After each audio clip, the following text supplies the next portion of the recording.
Hello, everybody. What is up? Sorry, I'm a little late. I figured I'd honestly just give people more time because I didn't wake up or post anything until you saw it posted. Hello, hello, hello. I see clever name I made previously. Who else is in here? Alina, I see you. I haven't seen you in a bit. John Forsyth, clever name. Oh, I already said that. Vero J. Yep. Why Stream Elements look different? Stream Elements has like a fancier pattern. It's more colorful. Forrest the Runner, what is up? I have D&D today, but I'll have this in the background so I plan my plan my notes. Forrest, welcome. The dude JB, bidet y'all. Did the dude just get here? Dude, I just sat down and turned it on. If you just got here, we have exact timing. I told the dude I would be on around this time, and I think we just synced up in our minds.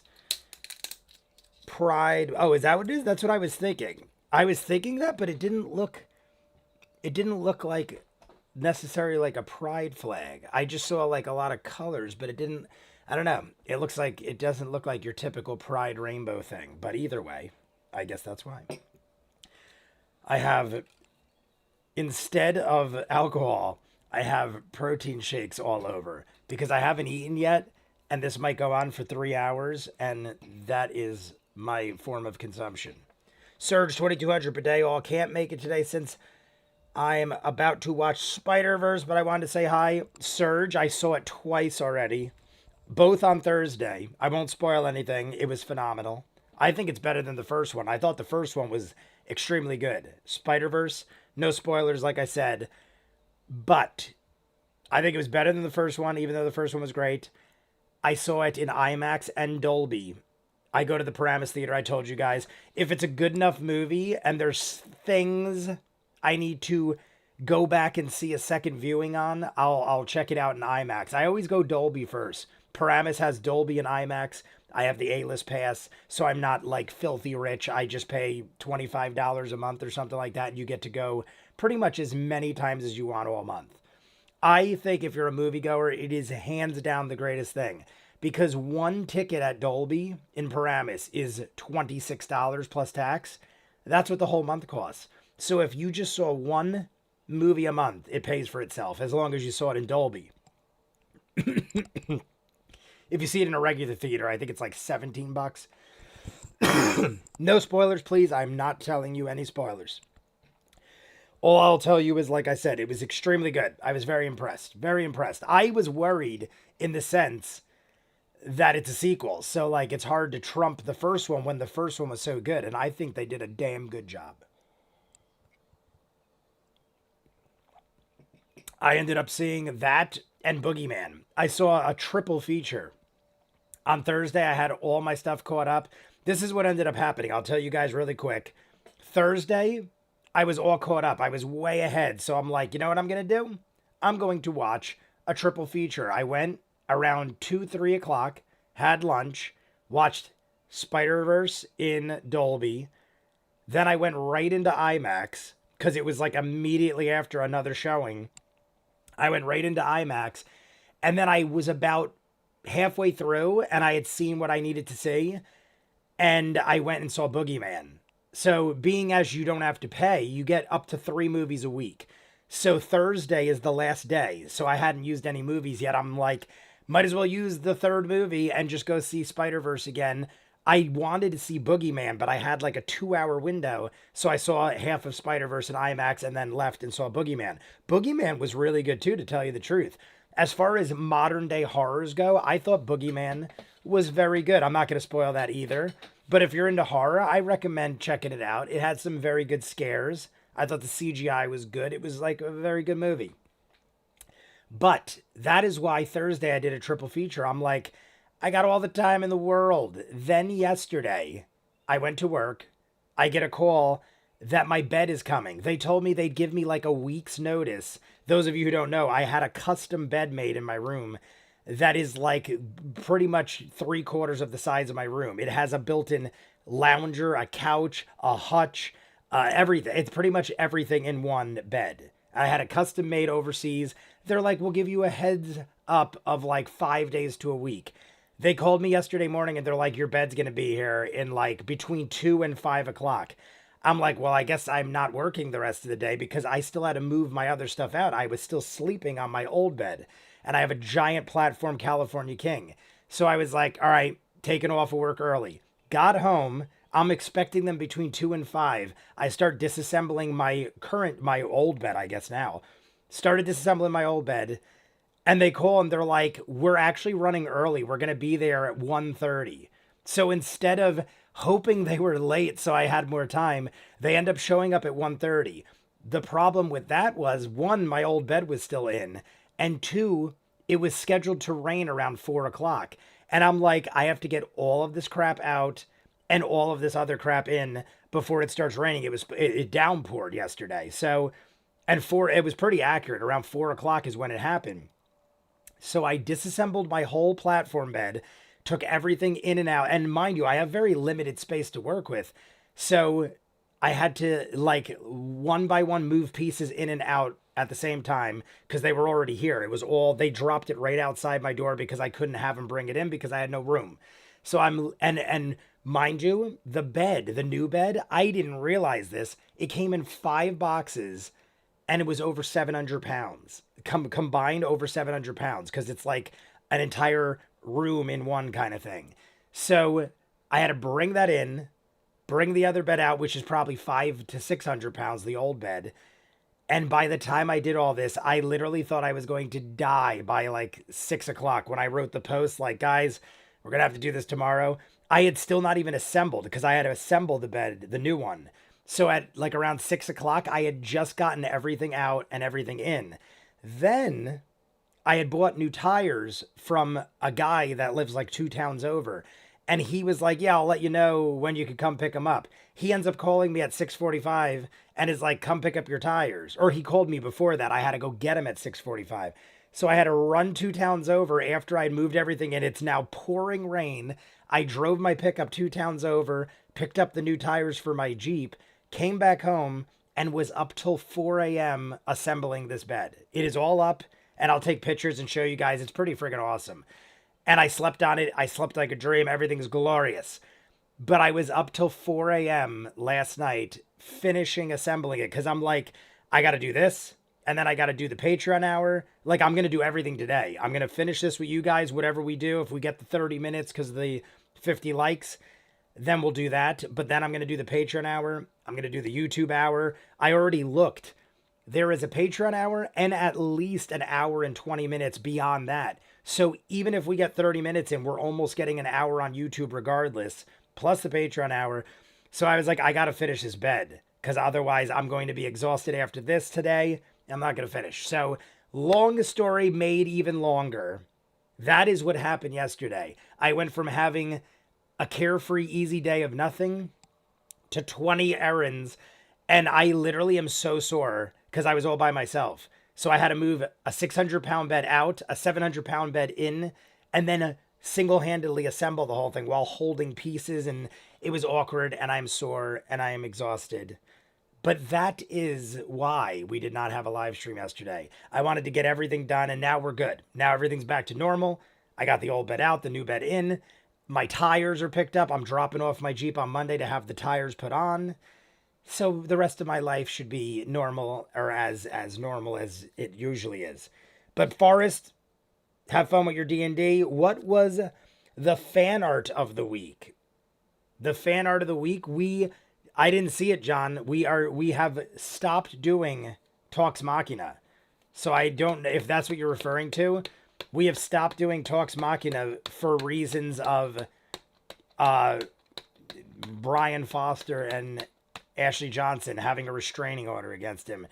Look into articles if you don't know about it. We talked about it last week, but we are not going to be doing Talks Machina anymore because it's just putting a bad taste in everyone's mouth. Just sent it to you in Discord. Oh, so yeah, if the dude wants, the dude could still send me. Well, apparently he is. I'll still check out the fan arts and stuff. I also, we started doing cosplay. We got 2 cosplays, but that was it. Quick look in at work. What is up, Michael? Michael, my other moderator, said I think Michael said you just said you're at work. But Michael wrote in the comments yesterday that he would not be able to attend fully. But I thank you for jumping in, Michael, as usual. Patrick, I see you here. Vero G, if I didn't say hi. No spoilers, blah, blah, blah. I used to have a movie pass before they went bankrupt. I had movie pass first, and then I got A-list. And then I canceled A-list in the pandemic, and I restarted it, I think, in February. The first movie I saw for the, like, when I reactivated my A-list was Knock on the Cabin. And then after that, I've seen at least 2 or 3 movies a month. I'm like, the last month, I probably saw 5, 6, maybe more than that movies. Because now that it's like I'm back in the swing of things, I could just go all the time for free. So I might as well, right? And tons of good movies are coming out. Jay, I know about the restraining order. I was asking you to comment by the... Oh, okay, John. Sorry about that. I didn't catch up on all the comments. I assumed you did. I assumed you knew. I was like, I must have missed something in translation. But I'm only ranting and talking because I'm trying to give people time to join us. There are 7 of us. I only posted this like an hour and a half ago at most. I literally went to sleep at 4 a.m. Well, let's say this. I finished the bed at 4 a.m. By the time I settled down and the cats stopped annoying me, because the cats were so terrified by the new setup. They went from like having their little cat beds on my bed. Half my bed is cat beds and cushions and stuff. So I had to reassemble their little Thunderdome of catness. And they were freaked out and traumatized for like an hour. So I finished the bed around 4 a.m. I probably didn't fall asleep till like 5 a.m. I remember the sun was coming up. It wasn't like fully up, but there was enough light where you could see the sun rising. So I got up around 9:30, 10 o'clock. I was like, I gotta set up this thing. Then I had to talk to my dad. I had to email some jobs. By the time I did all that, it was like 11:30. And I'm like, I gotta get the show on the road, because we're going to have 2.5 to 3 hours of this. And then, like I said, there's going to be at least 2 hours of Patreon, hour exclusive, and the YouTube video. So I basically am going to be doing, whether it's with you guys live or the Patreon hour and stuff, I'm going to be doing like 5 or 6 hours of Critical Role today, which is fine. And then I'm probably going to go to bed early in my new gigantic pillow. But anyway, the rest by at Strawberry Fox. Strawberry Fox. Thunderdome of Katniss is just the Hunger Games. Thunderdome of Katniss. I like that. It is Katniss. Katniss Everdeen. Also, random connection to that reference. When I saw Spider-Verse yesterday, this isn't really a spoiler, but the girl who played Rue in the Hunger Games is in Spider-Verse. I won't tell you who she's playing in case that's a spoiler, but she's obviously a voice because it's animated. She was signing autographs at Paramus. I came out of the movie. There was a line of like 500 people. And I'm like, what the hell's going on? And they're like, oh, it's Rue from Hunger Games. And I'm like, why is she... Like, in my mind, I'm like, that's awesome. I love Rue from Hunger Games. But why is she signing autographs for Hunger Games? They're like, no, she was in that movie you just saw. And I'm like, oh. I didn't even realize until they told me. So Rue from Hunger Games is a voice. She's all grown up. I didn't even recognize her. Once they told me it was Rue, I could see it in her face. But she was like, she looked very good. She looked like she was just older. She looked very good. She looked healthy and well and everything great. But like, if you didn't tell me, I would have been like, I don't know who that is. And then when they told me, I'm like, oh my God, I could see little Rue's face in there. I was thinking the same thing. Aren't they making a prequel? I've heard this. I've heard they're making a prequel to the Hunger Games. Like the first Hunger Games of Haymitch Hunger Games? Haymitch's, yeah. I have only seen Hunger Games once or twice. I'm quite familiar with it. But Haymitch was Woody Harrelson's character, I believe, right? I just want to confirm that. I believe that was Woody Harrelson. If it was, I very much liked him. I just can't remember for 90. I'm like 99% sure. Yes, the prequel is based on the book. I think it comes out on November-ish. In November-ish, I guess. But correct, it is Hamish. Okay. Yeah, I remember I saw it in theaters. And then I think I seen it like once they all came out, I rewatched them all in like a marathon with somebody. but I've only seen them twice. Once at theaters, and then once like a marathon. But either way, unimportant. Paramus, where the lady got dropped off by the aliens in Ghostbuster 2. Yes, amazing reference. You previously name I made. Yes, the Holiday Inn Paramus from Ghostbusters 2. I rewatched both Ghostbusters the other day because me and my brother are cosplaying as Ghostbusters. Apocalyptic evil Ghostbusters at Dragon Con. I've told you guys this. Now we're also incorporating in, now that I started getting into shape, I told my brother, I wanted to be Indiana Jones. We were going to do like an Indiana Jones and father thing where my brother was like, I'd be Sean Connery from Last Crusade, but he goes, Atlanta is so goddamn hot and they wear too much clothes. And I was like, you know what? You're right. Indiana Jones, I got to wear a leather jacket in Atlanta. Mind you, we're in the convention, but it's going to be hot and miserable. So we're trying to go with the most comfortable of costumes. Also, we got to carry these things on an airplane. So I told him, right, now that I'm like actually getting into shape, what if instead of doing your standard Indiana Jones with the leather jacket, I'm going to do the rope bridge Indiana Jones from Temple of Doom and just get the ripped up shirt with the satchel with the Sankara stones and everything like that. Point being, I rewatched Indiana Jones and Ghostbusters to get the costume idea down right, and I just wanted to watch it for nostalgia. And the Holiday Inn Paramus is where the girl from Ghostbusters 2 was taken by aliens. So yes, the Holiday Inn is still there too. I didn't go to it, but it's like 5 minutes away from the mall. Holiday Inn Paramus. November 17th, Vera G said, for prequel of Hunger Games. The Ballad of Songbirds and Snakes is what it's called.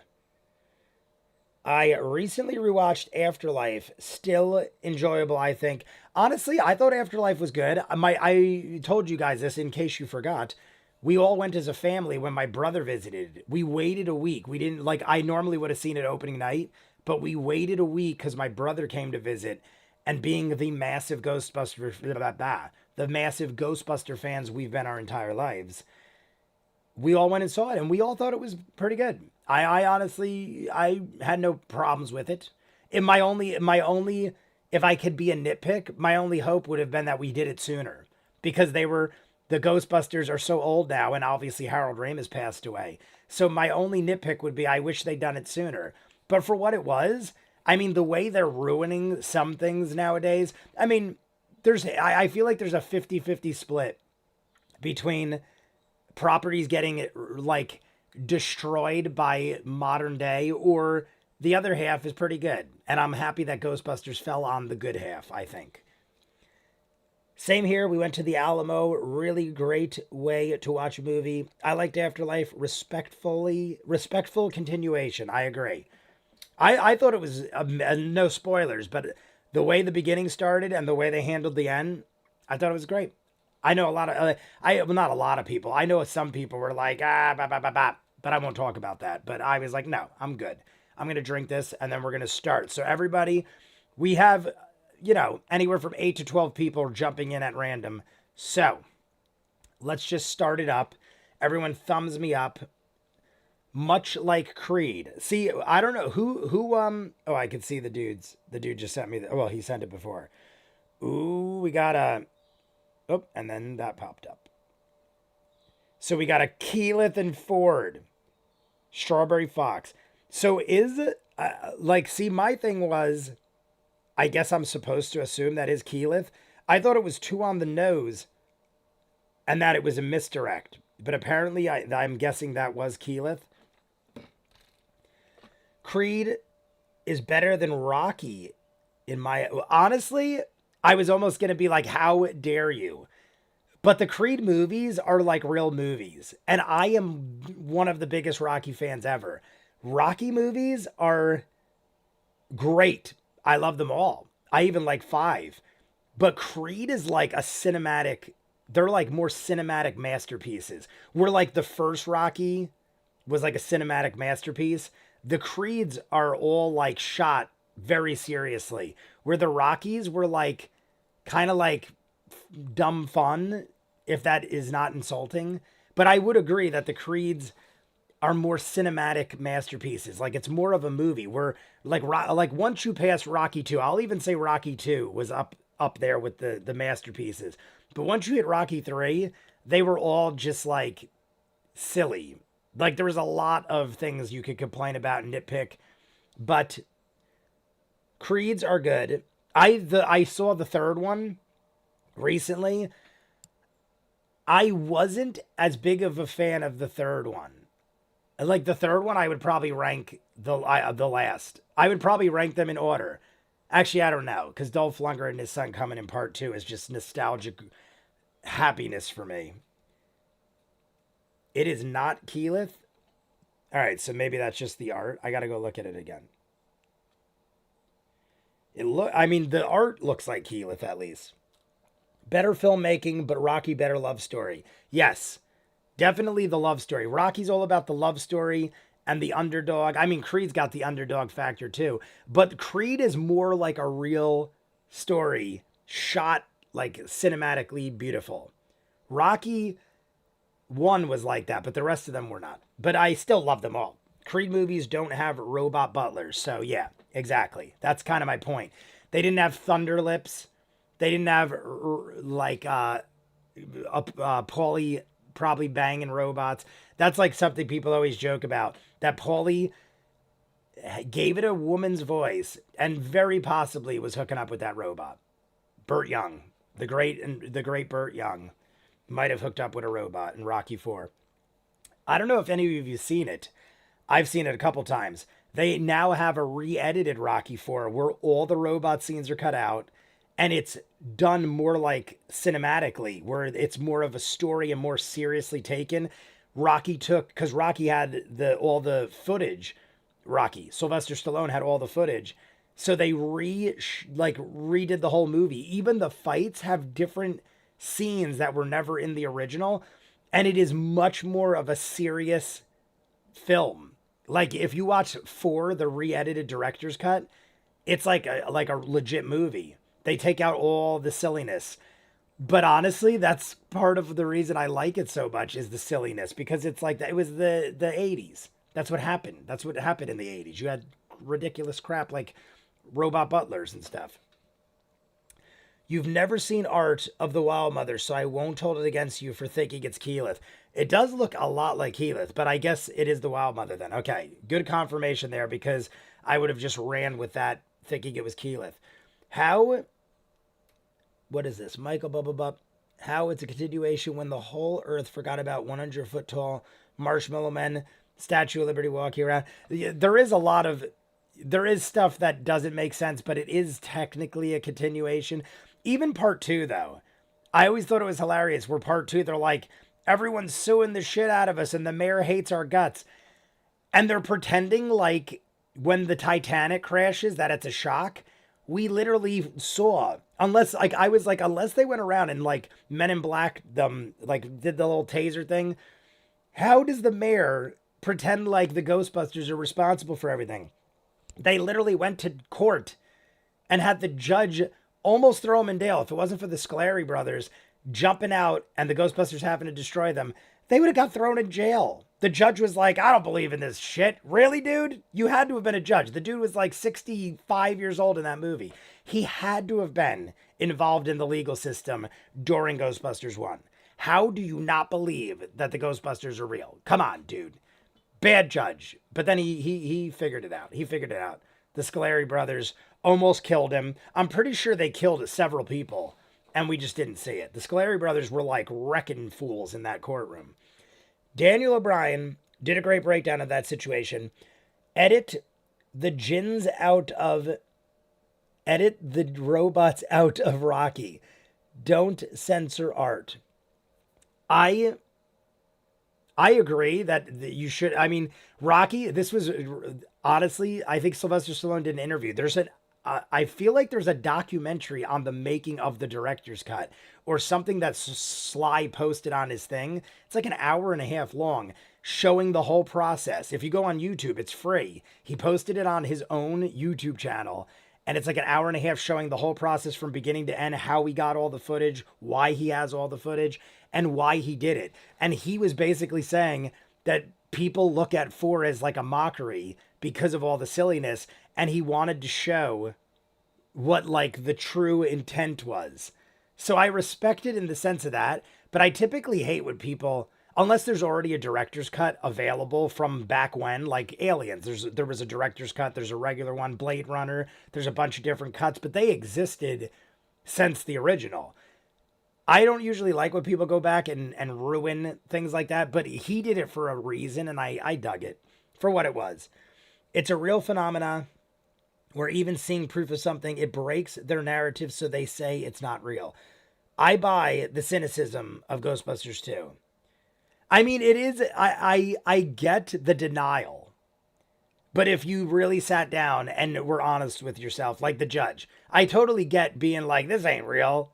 That had all been like whatever. Maybe he wasn't there. Maybe he was on vacation that day and he thinks everyone else is insane. But I get it. I just feel like if you sat yourself down and you faced in the mirror and you're like, is this real or not? You'd more so think it was than not. But hey, by the way, Jay, just out of curiosity, not like rushing you in the slightest, but what's your planned upload schedule for DBZA? Hello, Jessie Dobby Reactions, Bidet, everybody. That's my sister, if you don't know. She has her own channel, Jessie Dobby Reactions. Her birth name is not Jessie Reactions. But, Dobby's her cat. That's the middle one. It's not her middle name either. But, what was I saying? Oh, yeah, DBZ. Dude, here, it's up to, well, I'll talk to you about it later, but I was going to either continue Dragon Ball Z or finish Bloodkeep. Because I know a lot of people have been waiting for Bloodkeep, so I went the other day, I started like rewatching it just to recap myself, and we have 3 episodes left, I believe, that total about 7 hours. I feel like it's 7 hours. I feel like we've talked about this before, but it's 3 episodes, 7 hours. So I was like, I don't want to keep rolling with DBZA and have people, like, because honestly, it's been like 7 months since we've dropped an episode of Bloodkeep. So I was thinking before we continue Dragon Ball Z, maybe we finish Bloodkeep, but it's your choice, dude, because both are your requests. So if I can only do one or the other, I want you to choose. But that was the dilemma I was facing. Should we, because I'm done with season 1. I haven't started season 2 yet. I still have the finale to edit up for YouTube. So sometime this month, I'll probably edit that up for YouTube. But I was like, I'd rather get Bloodkeep out of the way before it gets too distant. I mean, by the time we finish, it's going, I mean, if I do, I was thinking this. I leave for Dragon Con in August, the end of August. So if I did 1 in June, 1 in July, 1 in August, we'll be done before I go to Dragon Con. And then somewhere in the midst of that or after, I'll continue Dragon Ball Z and roll with that. You're tearing my heart in half. Like I can't choose between the two. I'll think on it. I mean, either way, we're going to get both done. I'm just trying to think of the best way to handle it. But at this point, it's already been 7 months. So it ain't like anyone's expecting it anytime soon. I was just trying to figure it out. And I started rewatching it, like I said, to recap myself. But either way, you think about it. You let me know. And we'll go from there. Just because there's Always Sunny's coming out. I just started Gremlins. And I have literally like 12 or 15 exclusives on Patreon. So there's like a ton of shows. And I want to do one of those, but I can't do both of them because it's just too much. So let me know. I was wrong about DBZA. Didn't think it'd work without him seeing DBZ. It works.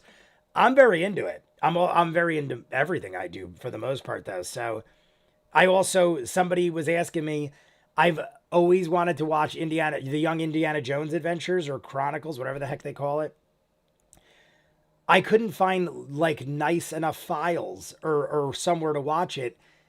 May 31st, it just dropped all the Indiana Jones movies in 4K Dolby Vision, and the Young Indiana Jones Adventures are all on Disney Plus now. So I was like, oh, I so want to do that before the new Indiana Jones, but I just don't have the time. There's just not enough time in my life.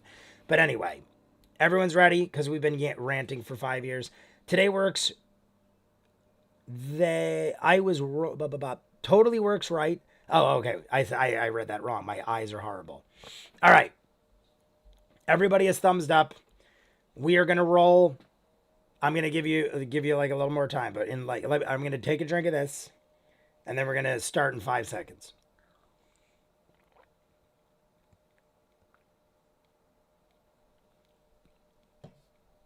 Okay, that is the first thing of any sort of food consumption I've had today. I have all my vitamins, and then after 1 p.m., I'm allowed to eat. But today, my eating is going to be protein shakes galore. Let's go through Bloodkeep. You're right. We should finish that up. I know Legally Blind has been looking forward to it. Whatever you want, my friend. But I think that would work because I think there's like two 2-hour ones and a 3-hour one, if I'm correct. I think it's like 2 hours, 2 hours, 3 hours. The final episode is 3. So I'll just find a weekend each month to do one of them. Maybe we'll get it done even sooner than that. But I'm put it this way. There'll be at least one a month from now to August to finish it out.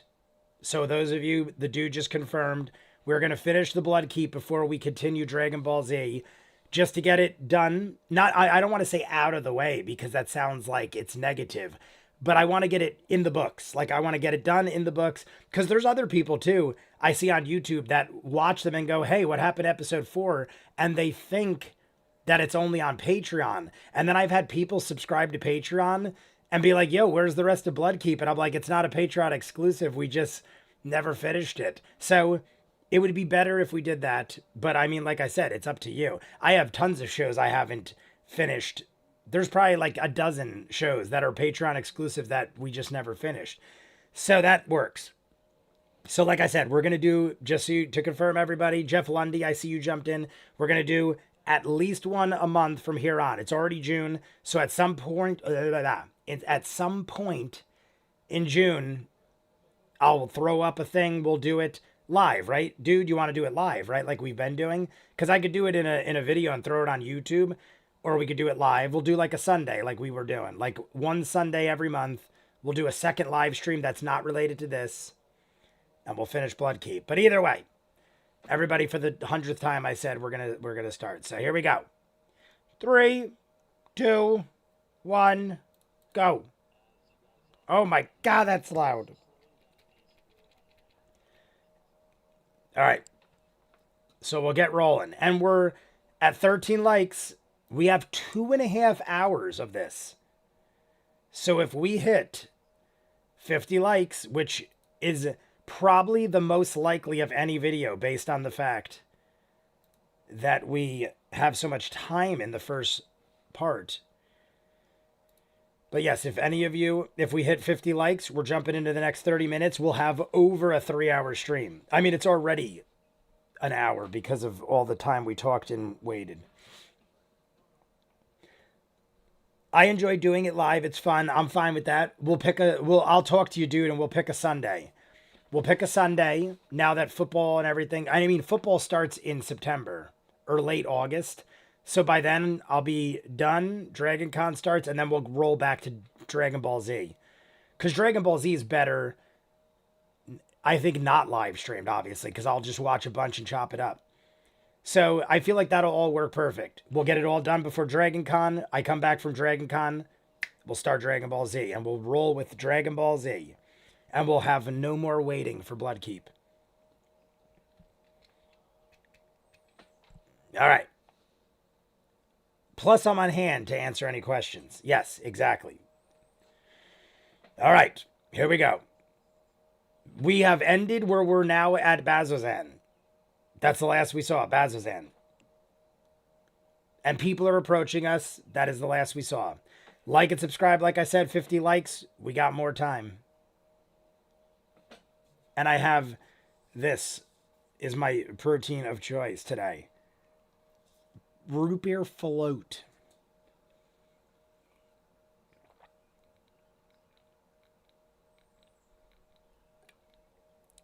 I thought it would be like in my mind, I just thought it'd be carbonated. It's not. It's creamy and delicious.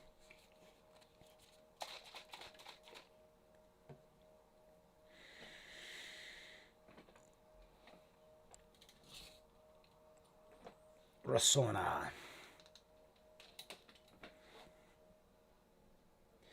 Although my lunch will probably be when I arrive at the store. Although, oh, I missed the first part. Have a good stream. We'll check in when you're near. Oh, Michael, have fun at work. We'll see you soon. The fact that you are not streaming like popcorn in bed with your new bed is a tragedy. It will happen, Clever. Clever, I promise you. I didn't have time to set up the camera, but I got a camera mount for the corner, and I'm literally going to have a video streaming from my new bed with the cats at some point in the near future. It will happen. Promise. One, to show you guys the new setup, and two, it's pretty much made for that.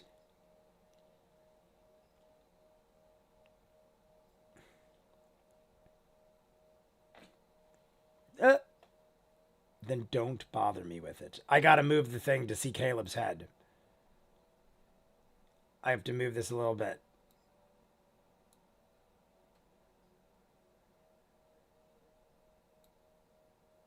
There we go. Now I can see Caleb's head.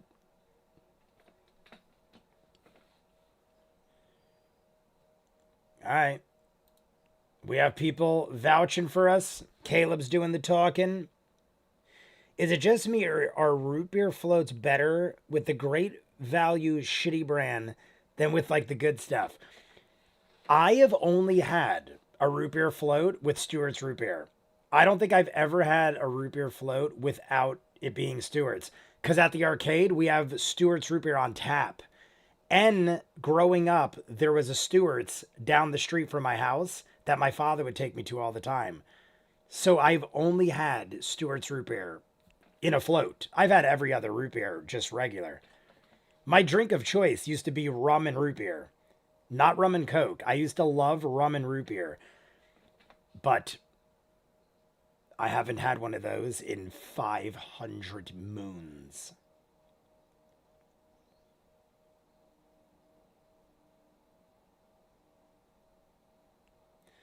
All right. Welcome to Bazzoxan. We have successfully made it in here.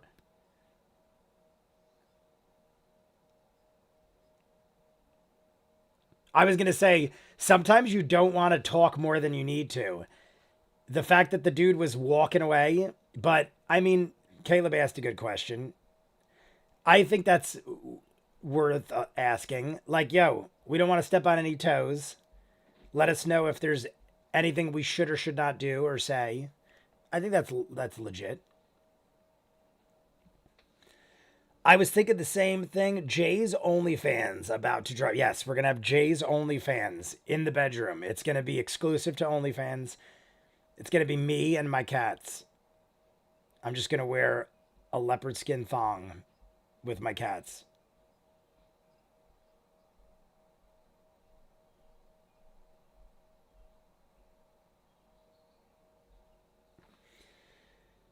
Dog and Suds root beer and good vanilla. Dog and Suds? Is that a thing? I've never heard of such a thing. I want to get it now because it sounds amazing. Dog and Suds root beer and good vanilla ice cream. At the arcade, we have really good ice cream. It comes from Restaurant Depot, but shockingly, it is extremely good ice cream. And we have Stewart's root beer on tap, so people get root beer floats all the time. I hate carbonation unless it's an alcohol, and I'm lactose intolerant. So I don't typically indulge in floats. When I was younger, the lactose didn't bother me. I would drink gallons of milk and everything. And now it gives my tummy the burps. Is that a Canadian root beer? Yeah, honestly, I want to go and buy it offline. I want to go buy Dog and Suds. That just sounds amazing. I'm picturing Dog the Bounty Hunter. I'm picturing Dog the Bounty Hunter forcing root beer on you. Like, drink my root beer.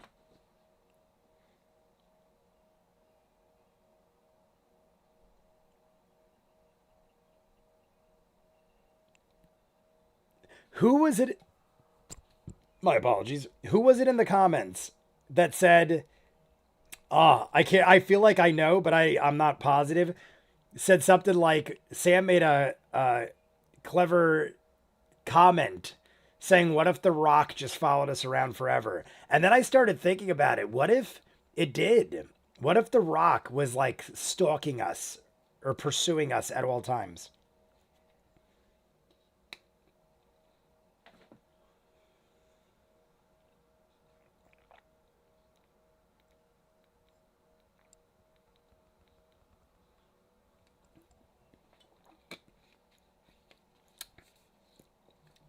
Big difference from when we used to pound seltzers and shots.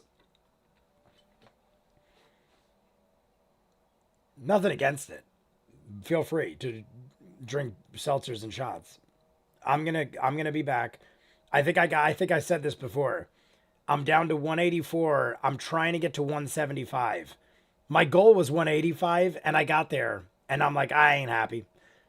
So 9 more pounds and we'll celebrate. When I hit 175 that week, the live stream will do some beers and shots. And then I'll probably gain 9 pounds back.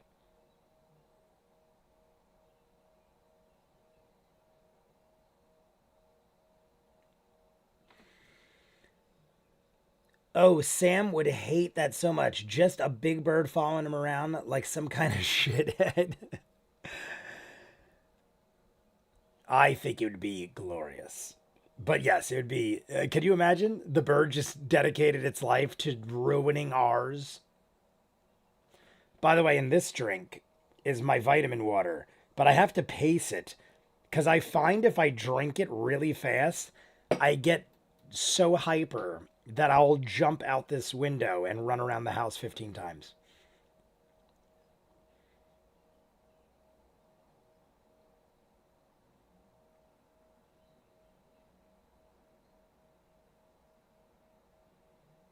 Everyone, if you're jumping in late or you're jumping in now, I mean, I don't know how late is late because I'm late, but like and subscribe.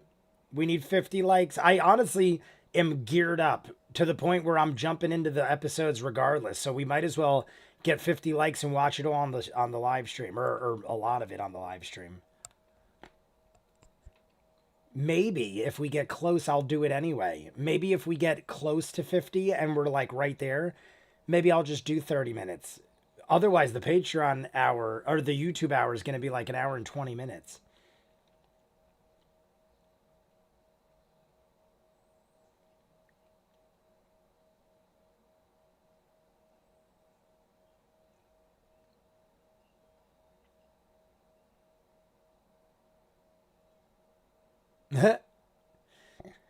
So we're in lovely Sunshine and Rainbow Bazzoxan.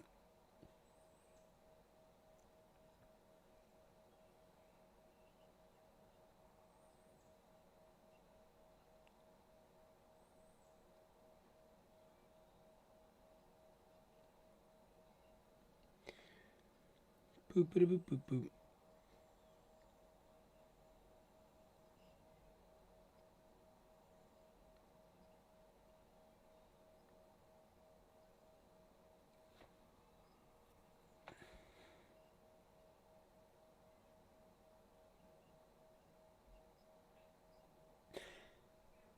Was I correct? Out of curiosity, I said this in one of the videos, if not both.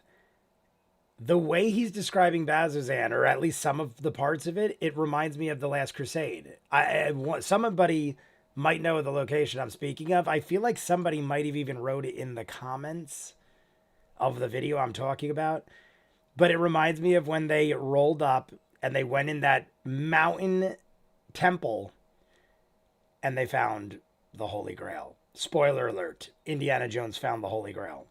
He's got everlasting life. Oh no, only if you don't cross the seal. Cross the seal. He crossed the seal.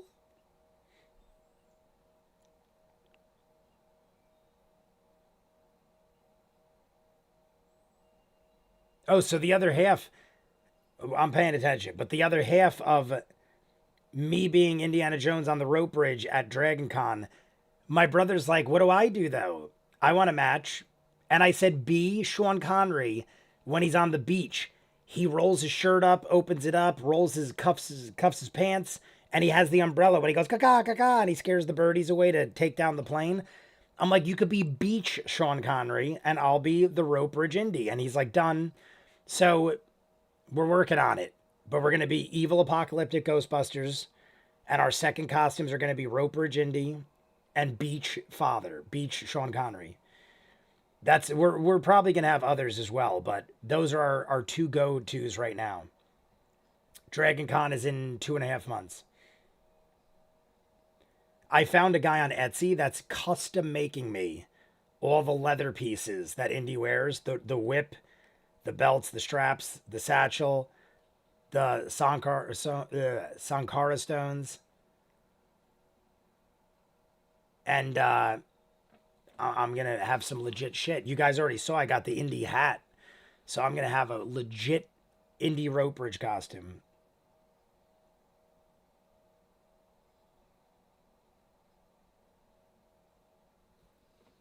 I suddenly remember my Charlemagne. Yes.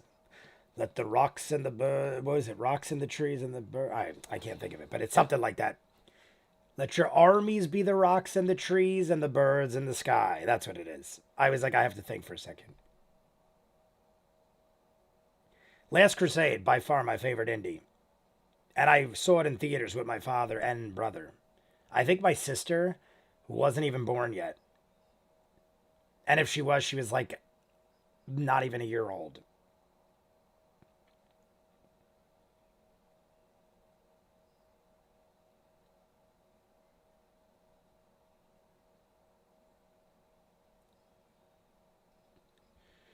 Watched Indy on Pluto TV last night. Whoa, deja vu. Indy is amazing. It came out, I said this before, it came out on Disney Plus May 31st. It's like 2 days ago. Everything Indy you can imagine. The movies are 4K remastered, Dolby Vision. My TV, my new TV does Dolby Vision, so it was freaking beautiful. And I rewatched all 3 movies that day, May 31st, while I was doing like work in my room. I rewatched everyone.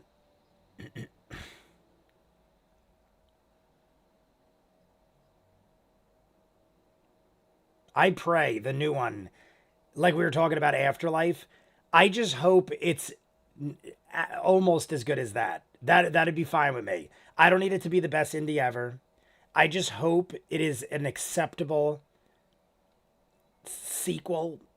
It's the last one. Harrison Ford's like, I ain't doing it. I mean, I don't think he can do it again after this. The dude is 80 something. I think he's 82 almost, 81. He ain't doing another Indy. I can't even believe he already did one. But I just respect the fact he did that. That in itself makes me want to just admire the man and love the movie. Sulo.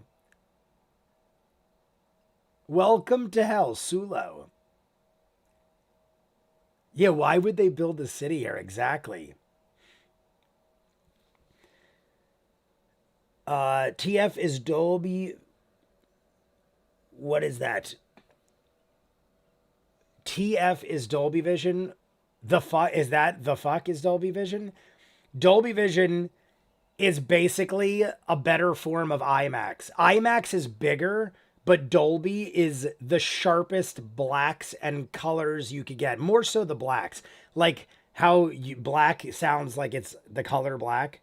If you look at it side by side, it's so deep that in the darkness you could see every detail. Whereas most TVs, it's more of a grayish black and you see shadows and you can't see everything. If you go to a theater, look it up locally if you want to try it out for yourself. A lot of the theaters by me now have Dolby Vision theaters.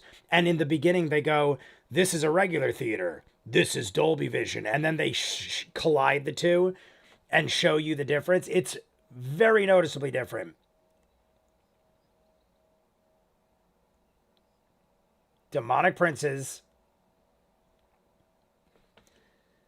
Bidet Critters, what is up? Ninja Master, how are you, my friend?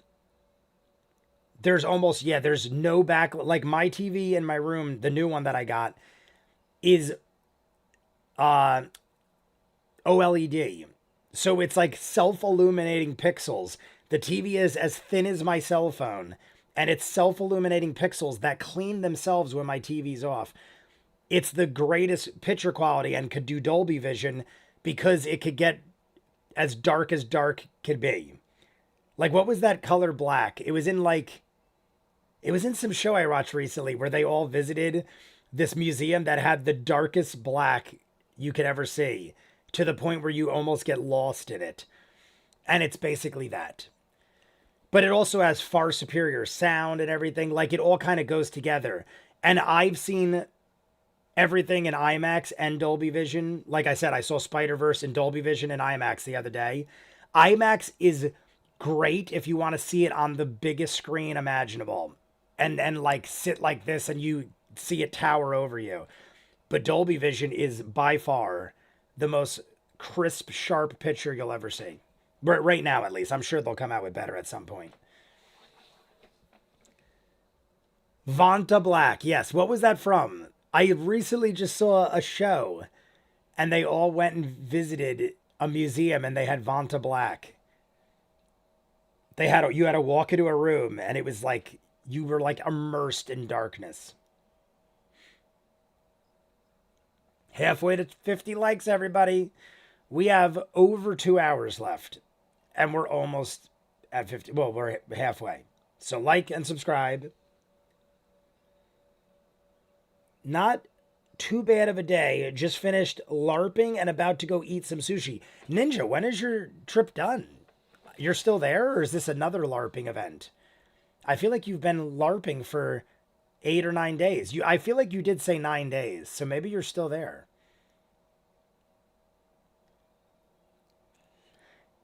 %, drow. The blackest black that an artist bought the rights to do, no one else could use it.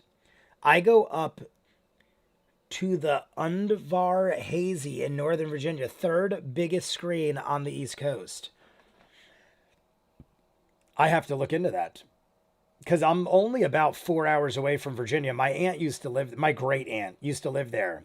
So whenever we wanted to go to Washington, D.C., she lived right outside of Washington, D.C. We could all chill at her house. She had a big old house, tons of guest rooms. And it's not too far a drive. I feel like it took me like 4.5 hours.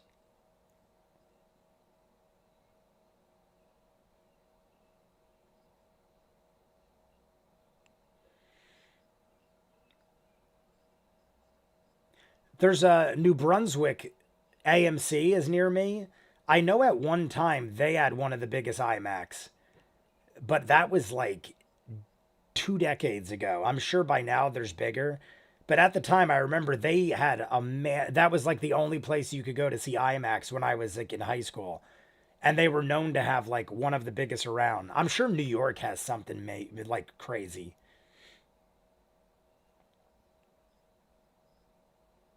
Lodging.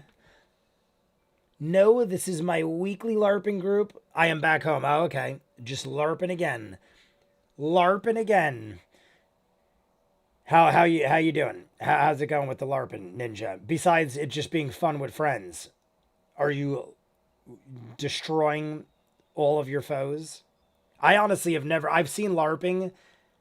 I've never done it, so I don't know exactly what the rules are, if there are any, and how it actually works.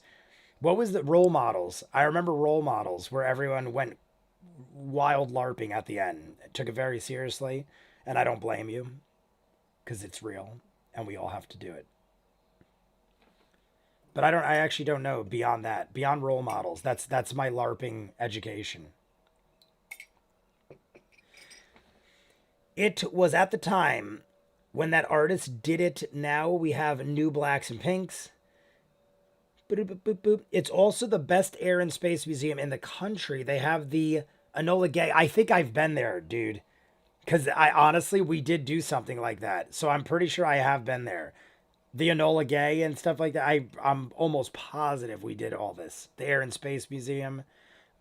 My grandfather worked for United Airlines for his entire life. My dad's first job, besides like delivering pizza as a kid, was for United Airlines. So we had a family that was involved with like air and not space, but airplanes and stuff like that. And we went to that museum. Yes, I am kind of a big, it's kind of a big thing in my imagination. I think it's cool. I would definitely do it. I just never had the opportunity. When I saw role models, I honestly feel like that might have been my first time ever even hearing about it. Because I just wasn't into D&D and I don't know, I just never did all that stuff.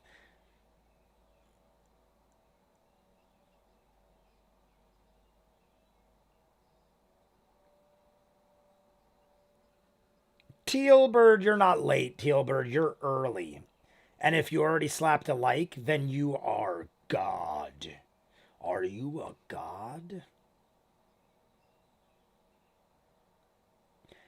You guys know the deal. I'm listening along. I just feel like we should be engaging to limit the silence. But if anything is you know the deal. If something I gotta really pay attention to, just say, Jay, give me the eyes, tell me to watch. But right now I'm following along. It seems like a lot of just observation and checking out the territory. You know the part in Transformers Revenge of the Fallen when they go to the SR-71 Deception? Ah, yes, I know that very well. The first three Transformers, I was a big fan of. The first two, more so than the third. But I still think the third one was very good as well. After that, they started dipping, and the last night was bizarre to say the least. Anthony Hopkins was in it, though. And he probably shouldn't have been. I got tickets pre-ordered for the new one. The new Transformers is this Thursday. I already got my tickets pre-ordered with my A-list pass. Going to see it in Dolby Vision, Paramus. Holiday Inn, Paramus.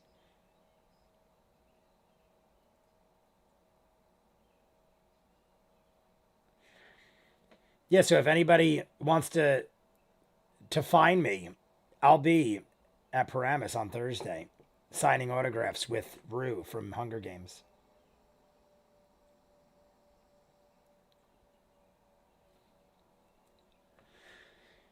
We are well on our way to 50 likes. I like how we're liking. I like how we're liking.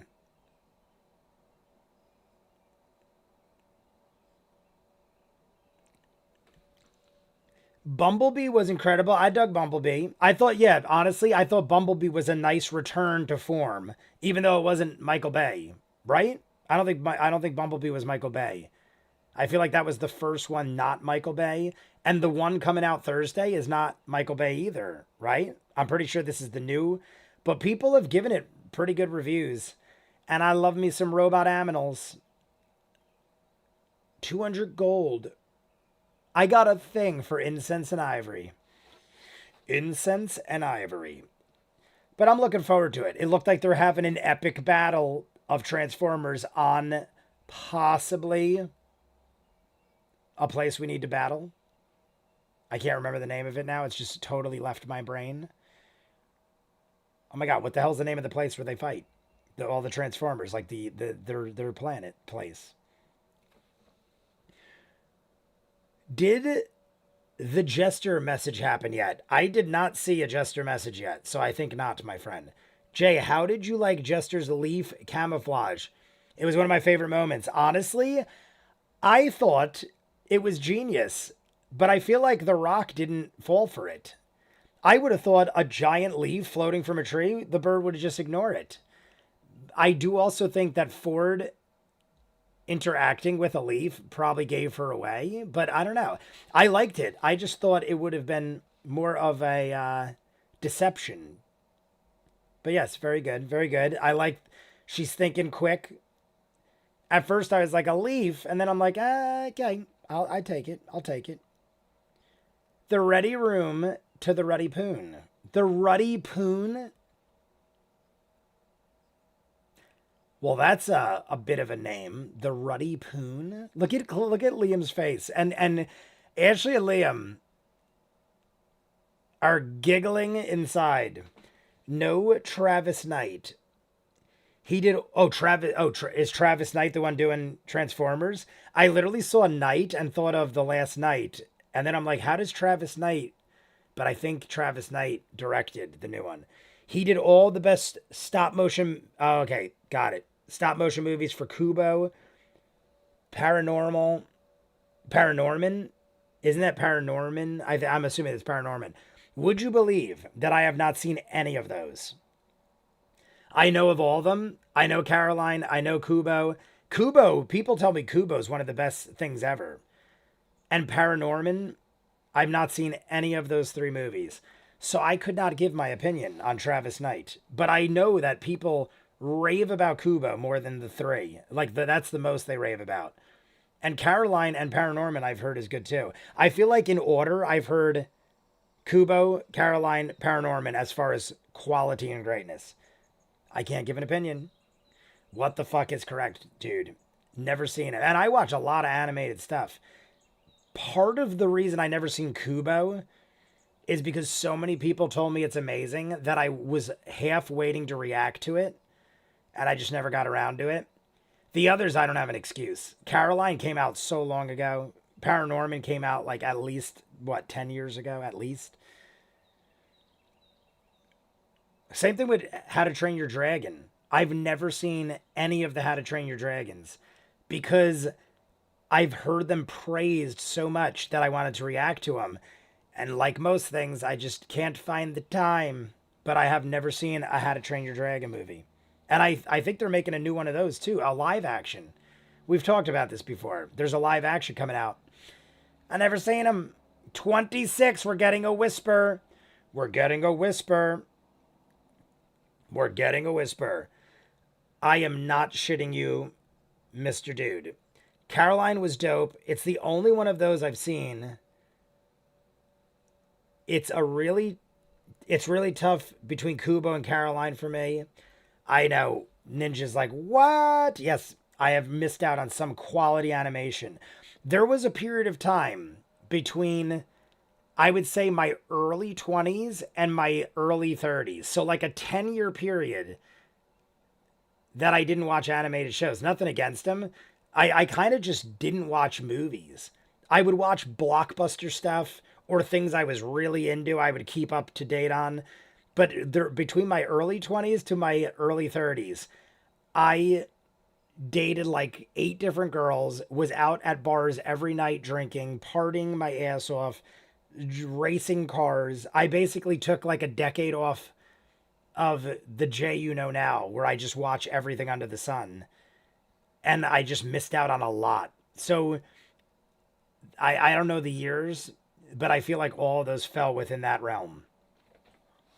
Except Kubo. Kubo might have came out at the end, the tail end of that, but that was because I wanted to react to it. Prima. Isle of Dogs. I've not seen that either, but I know of it. Isle of Dogs. I've seen every Wes Anderson movie except, actually no, there's probably a couple I've missed, but I dig Wes Anderson. I dig the ridiculousness of Wes Anderson. I've never seen the Isle of Dogs. Isn't Fantastic Mr. Fox him too? I haven't seen that. I feel like Fantastic Mr. Fox is Wes Anderson. I heard really good things about that too. I haven't seen it.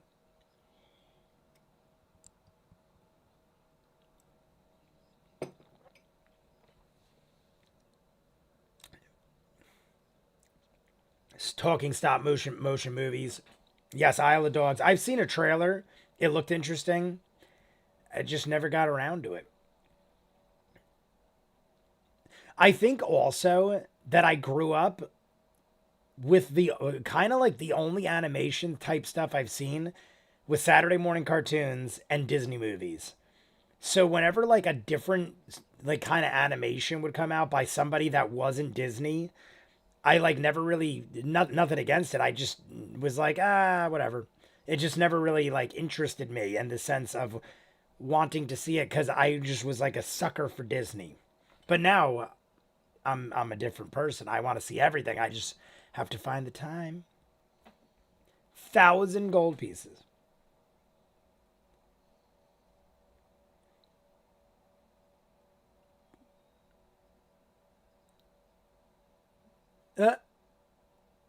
There we go. 250.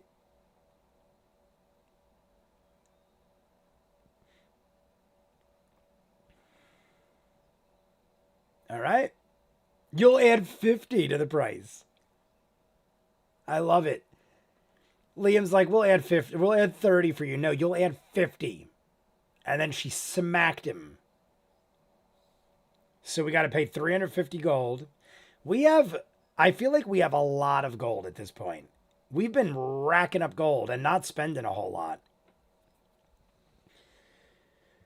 Emily Mary, welcome. I feel like Emily Mary wrote in the comments yesterday when I posted. Was that you, Emily Mary? I feel like you posted, no worries, see you tomorrow. If I'm correct. I could be wrong. Gator skins. Show me this gator skin. What else do we have? I feel like we had other crazy things in the bag of holding. What else? Oh, the feather. We got all those. We have rings. I was gonna say this shit must stink and be rank. We had a pearl necklace or a ring. Well, we had the ring. What was it called? Ring of protection. What did we find? The ring. I think it's called the ring of protection. Next Jay is gonna say he didn't see Shrek. I have seen all the Shreks. I love Shrek. I must have seen the first Shrek 5 billion times. Honestly, I'm getting confused. The first Shrek is the one with I Need a Hero at the end, correct? Or is that the second one? I'm confusing my Shreks. But I've seen all the Shreks. I love Shrek. Mike Myers. I grew up with Mike Myers on SNL. So anything with Mike Myers in it, I've seen pretty much. Even The Love Guru. I've even seen The Love Guru. By far the worst Mike Myers. People say that literally ended his career. People were like, there was a string of bad Mike Myers movies, and The Love Guru sealed the deal. And you never really saw Mike Myers again after that. I mean, like, he does things. He's fine. I'm sure he's fine. The dude had so many franchises. He's probably worth hundreds of millions of dollars. That is the second one. Okay, I started thinking, I feel like that's the second one. I love the second one better than. I've rewatched the I Need a Hero scene from Shrek. I Need a Hero in general is a fantastic song, and in so many movies. Who's Harry Crumb? If you haven't seen Who's Harry Crumb, go watch Who's Harry Crumb right now. There is an end scene with I Need a Hero, and it's amazing. The Love Guru soundtrack is amazing. I don't recall the songs in it, but it's possible. It's got to be better than the movie. There's no way it's worse. The soundtrack's got to be better than the movie. We have approached almost 30 likes. I'm assuming we're hitting 50. That's why I put over 3-hour live stream.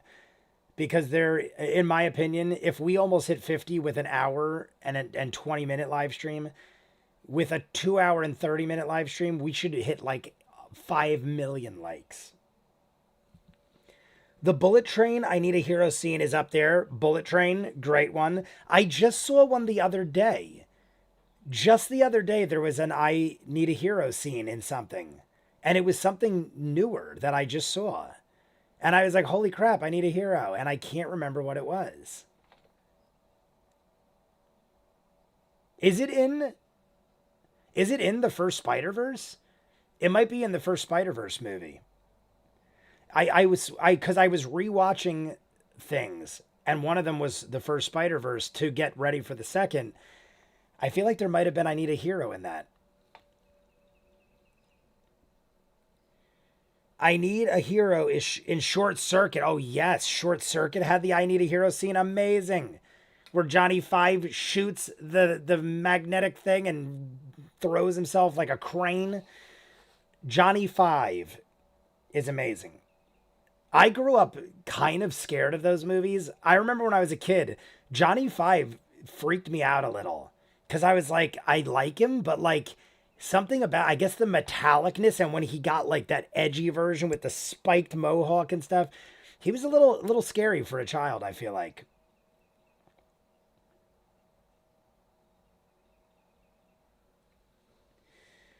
It's Mike Myers covering more than the words and 925. It's not. Ba-ba-ba-ba-ba. Who's Harry Crumb is the best. I love it. Who's Harry Crumb? My dad, John Candy's one of his favorite actors. Uncle Buck and Tommy Boy, which I know John Candy's not in that, but Uncle Buck and Tommy Boy are like two of his all-time favorite movies. And Who's Harry Crumb, every time it's on TV, I'll catch him watching it. He's just a massive fan of John Candy in general, but Uncle Buck is hands down his favorite John Candy film. The Great Outdoors, Summer Rental. Summer Rental. I like a lot of John Candy movies. I think Summer Rental is like one of the underappreciated John Candy movies. I love that movie. Rip Torn is in it as a pirate that cooks frozen seafood in the basement of his ship.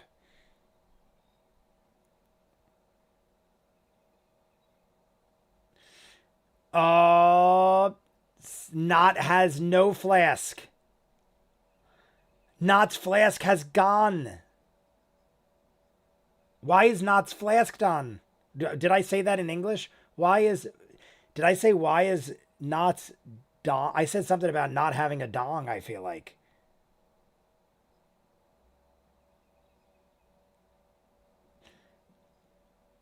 Where is our flask? That is the most shocking thing so far this episode. Knott's flask has left us. Did someone steal our flask or did we misplace it? I'm assuming someone stole it because we don't misplace our flask ever.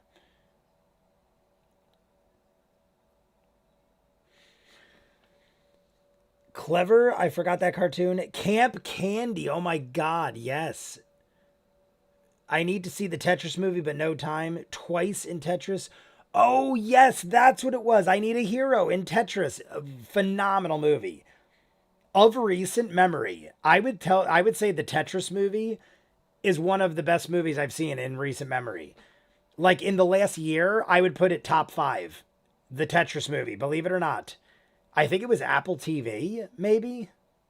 Phenomenal movie.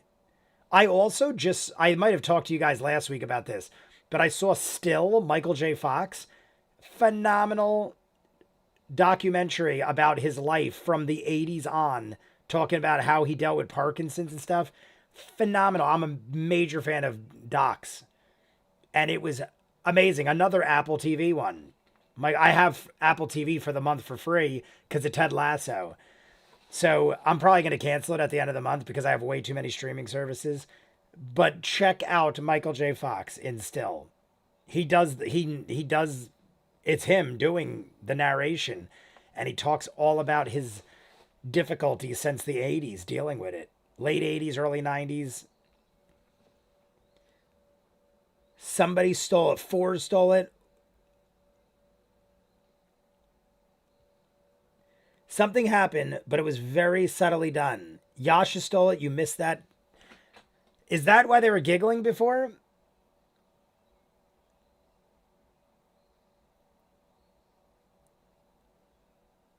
It's out of drips, yeah. Yeah, it's not, yeah, now not despises everything. But not for nothing. But not hasn't been as much as of a drinker of recent. I mean, granted, Not is still swigging away at the flask, but like not nearly as much. Maybe this is Not's chance to better herself. We stole it, rolled a 34 stealth. Both, oh, by the way, Cynthia 13, welcome. Haven't seen you in a bit. Both character and the actor rolled high for sleight of hand. Thank you for the recap. I must have missed it.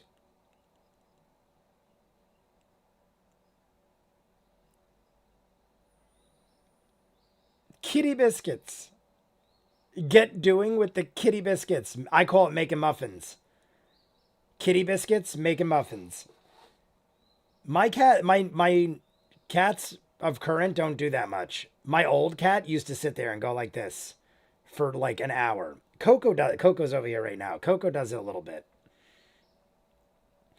Coco will go in her Tempur-Pedic bed, and yes, Coco has a Tempur-Pedic bed, and she'll go like this for like an hour, and just do that. I wish I had the time to do that for an hour. Not stole it while drunk, and now sober doesn't know where it is. Isn't it possible for that to be fatal? Like the withdrawal can kill you? Just stopping cold turkey?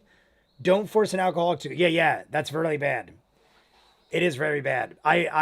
When I quit, I drank heavily for like 10 years and I quit cold turkey, and I did go through withdrawal and I got the shakes and stuff.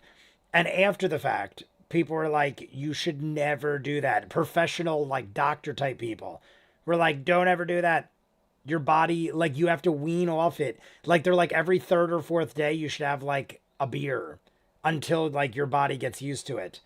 That's why this time around, nothing, not that I'm an alcoholic, but I drank pretty consistently for like a year or two. So this time around, I had no problems at all. I didn't get the shakes or anything, but I intentionally had a beer like every second week. I'd have one beer just to like, you know, equalize my body, balance it out. It's not good to go cold turkey on things like that. Even like like drugs too. If you're a drug addict or something like that, you shouldn't go cold turkey on anything like that. It screws up your system. Watch.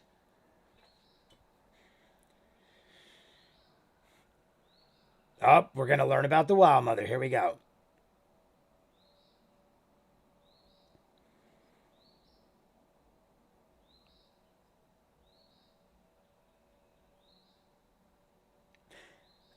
See, my thing is, well, I guess we're going to find out, but why would the Wild Mother intervene with Uk'otoa? I guess because we were by the tree, she got, I mean, hey, maybe she's just being a nice Wild Mother. Being a nice Wild Mother. Jay Moonrise, what is up?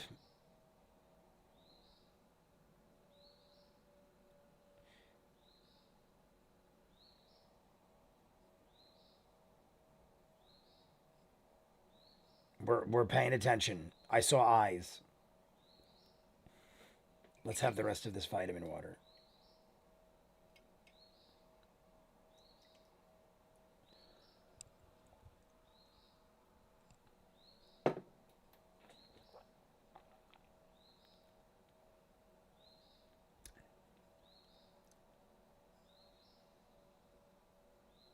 I feel like I just saw some kind of emoji.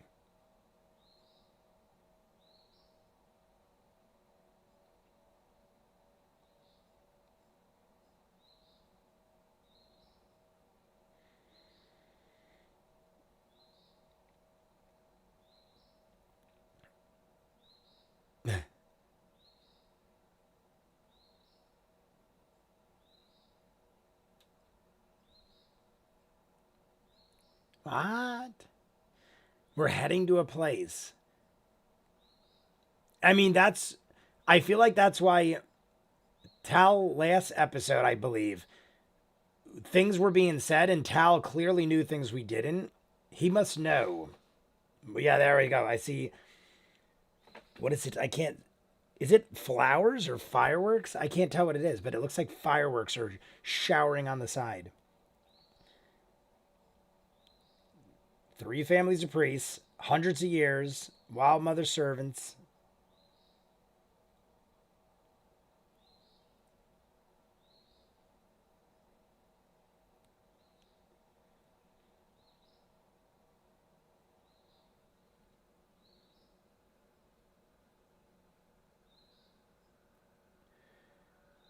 The celestial warlock patron is usually fine. Why be a warlock? Patrons are never cool.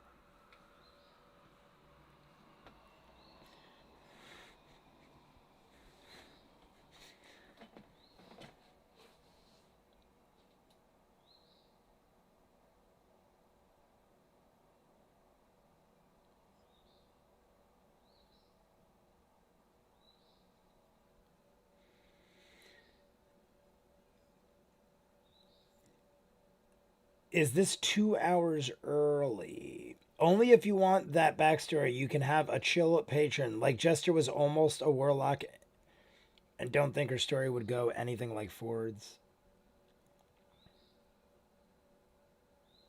Leading Blind, what is up? I saw your comment earlier. You're cooking currently. Welcome. If Vinny's there, hello, Vinny. Vinny, we see. Well, we don't see you, but we love you.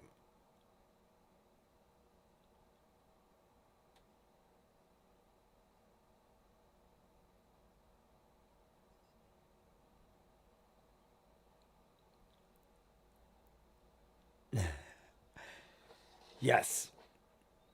Yes. Meditate. All right, history check. Meditate and say the names. Didn't roll good enough. What Ninja said. Leading Blind, what you cooking today? You got the perfect warlock, weapons and supplies. I can't really participate because of cooking. I think I'm all caught up in the chat. But you need a place to truck your stuff because you're so disorganized. Oh, for the... We got little notes coming out of Ninja. Ninja singing.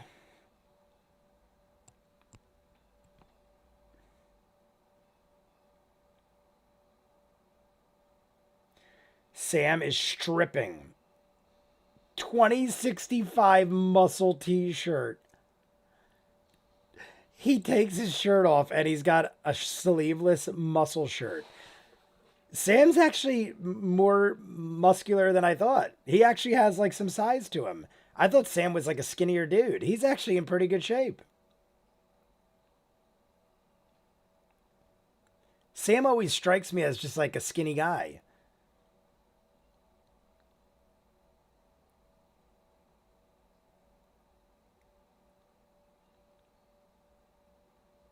What is that reference? What is 2065? Is that a reference? The first thing that came to my mind was like Blade Runner, but that's not accurate.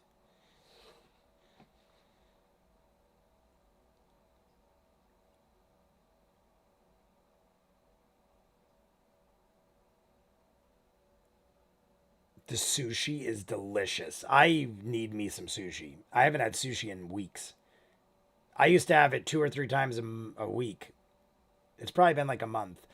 Ford sleeps well. The Wild Mother is protecting him temporarily. But here's the thing. The Wild Mother is I don't know how long she can help or protect Ford, but Tal is saying we're going more towards an area where she is probably more powerful. So maybe like as long as we're in this vicinity and moving forward, Ford is in good hands, I'm guessing. Sam is a huge guy with small guy energy. When's joke Travis makes about Sam's arms? I don't want to miss it. And now you're ready to kick some butts. I think Travis was bringing Liam and Sam to come CrossFit around. Oh, okay, to cross. Okay. Well, it's definitely working for Sam. I can't really see Liam's arms. I can see Liam's head. That's about it.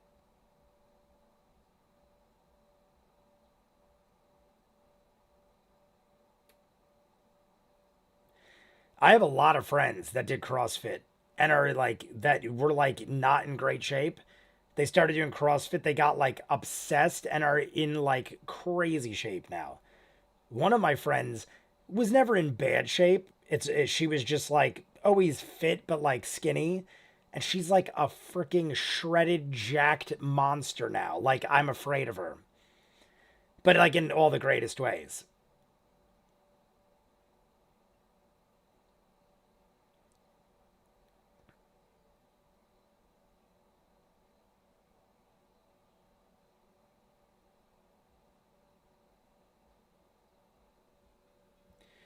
D&D Beyond. D&D Beyond. In in a mine shaft full of knolls. What? In a mine shaft full of canoles. D&D Beyond. You've got your stats. LOL. You've got your sword. Forrest the Runner is back. How's things going?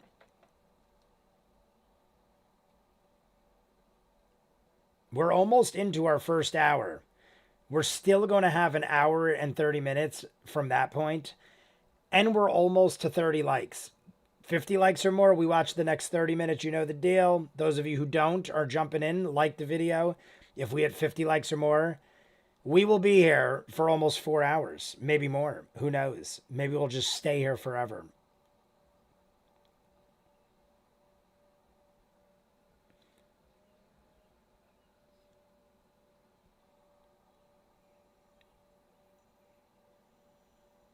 We're doing a lot of engaging with the Traveler. What is that about?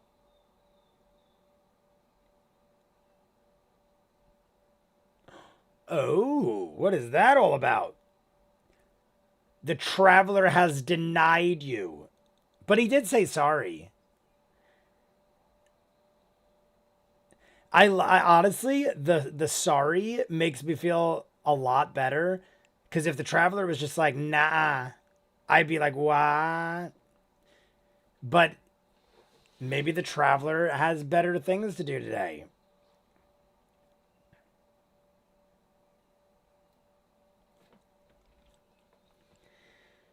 You missed a musical interlude. Best ad ever. Chimicky Parrow! What is up, Chimicky Parrow? But is he a cat? I'm a cat. I'm a kitty cat. I dance, dance, dance, and I dance, dance, dance. We have hit 30 likes. 20 more likes. We got this, guys. As long as we hit 10 likes an hour, we'll hit 50.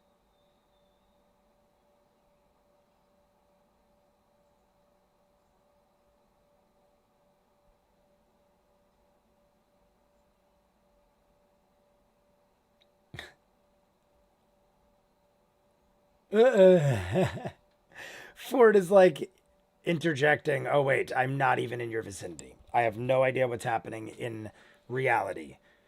Hello, Chimicky Parrow. The target needs to fail a save to be scryed on. Oh, gotcha. Okay, gotcha. The target, I read the dudes. The target probably made their saving throw. The target needs to fail. Gotcha. But I thought, like, see, in my head, I was thinking if it was somebody, I was under the impression if it was somebody who didn't mind us scrying on them, that it would, like, there'd be no roll. That's, like, what I just thought in my head. I don't know if it makes sense, but I just assumed that. So clearly I was wrong. Like if I could scry the dude, I ain't gonna I would allow the dude to scry me whenever he wants. I would have no role. But I guess you'd have to for the sake of the game.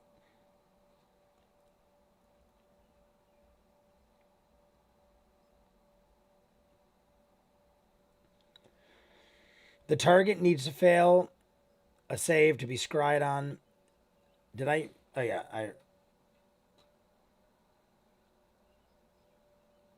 It's not the Traveler denying. Gotcha, Chimicky Parrow. Got it.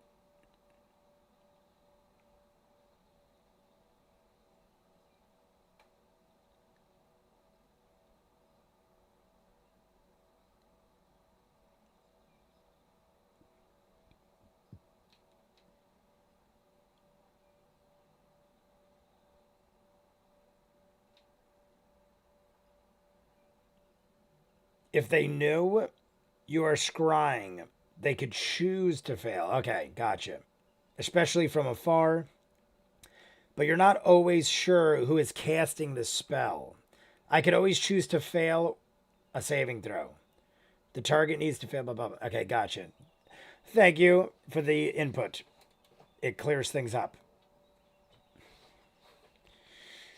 19 perception.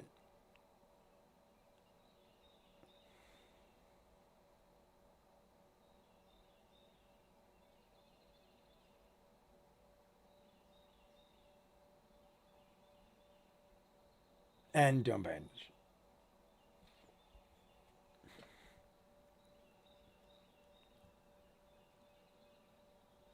Anything I should know about Yasha?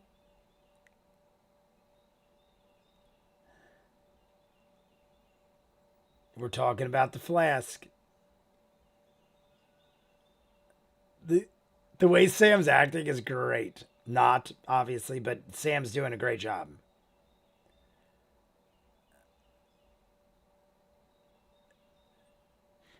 I love the way he's acting, meaning not, obviously, but Sam's portraying it.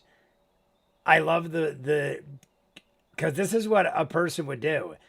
I've met some of the nicest people, and you hide their beer or you like hide their bottle of booze or whiskey or something. They'll be like, "Yeah, that's funny, but give it back," and then they'll get violently crazy. Like, I will frigging eat your soul if you don't give me my goddamn beer.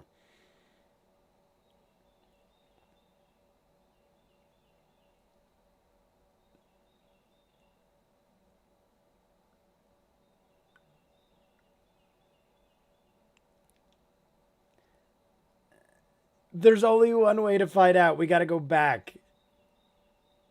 Oh, there we go. He just did the arm joke. Your arms look whiter. Like Sam just turned red.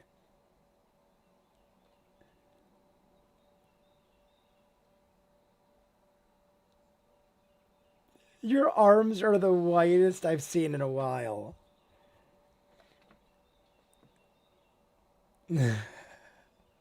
Without alcohol, I get pale.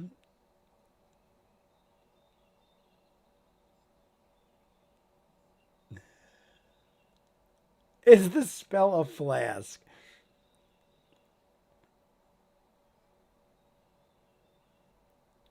Yes.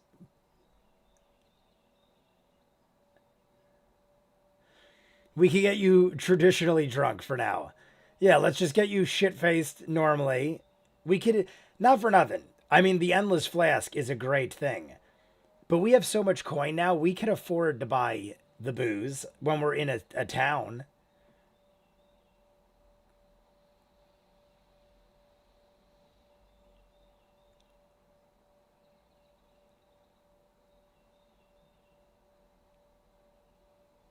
We're having like an intervention now.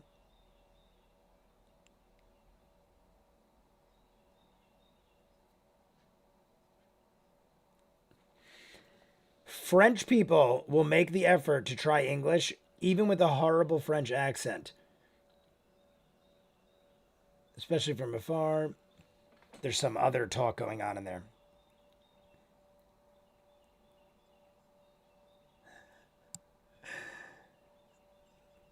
Hey, when I'm trying to think, I know Liam said he couldn't remember. I mean,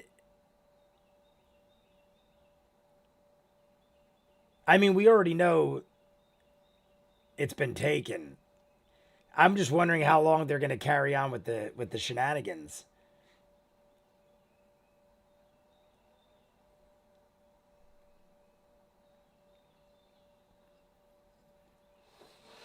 So there you go. That's literally what I saw coming. You're just gonna lash out. I've literally seen this at bars. The nicest, quietest people. And mind you, you're at a bar where you could purchase more alcohol. But someone would like joke around and take their beer. They go to the bathroom and they'd take their beer or their drink and they'd go like, "No, seriously, can I have it back?" And then they'd be like, "If someone doesn't give me my fucking drink, I'm gonna fucking start knocking people out." And I were like, just like, dude, it was a joke. I never did it, but people would be like, it's a joke. And you could literally buy another beer. It's not like they don't have endless beer flowing from the taps. And it would be like over like a $2 or $3 beer. This is obviously much different. But people that drink a lot, the kindest, gentlest souls will go crazy if you tamper with their drunk. My southern accent gets pretty thick when I drink. I might sound Cajun. Ashley has better arms than everyone but Travis. Ashley's toned. Ashley's like got a Ashley. She probably could mess people up. It looks like Sam and Travis are like Sam's like a bulked up, like he's not as cut, but he's got. I mean, he's in good shape. He's just more bulked up. You always got to choose. Do you want to be shredded or do you want to get bulky? It's hard to be both.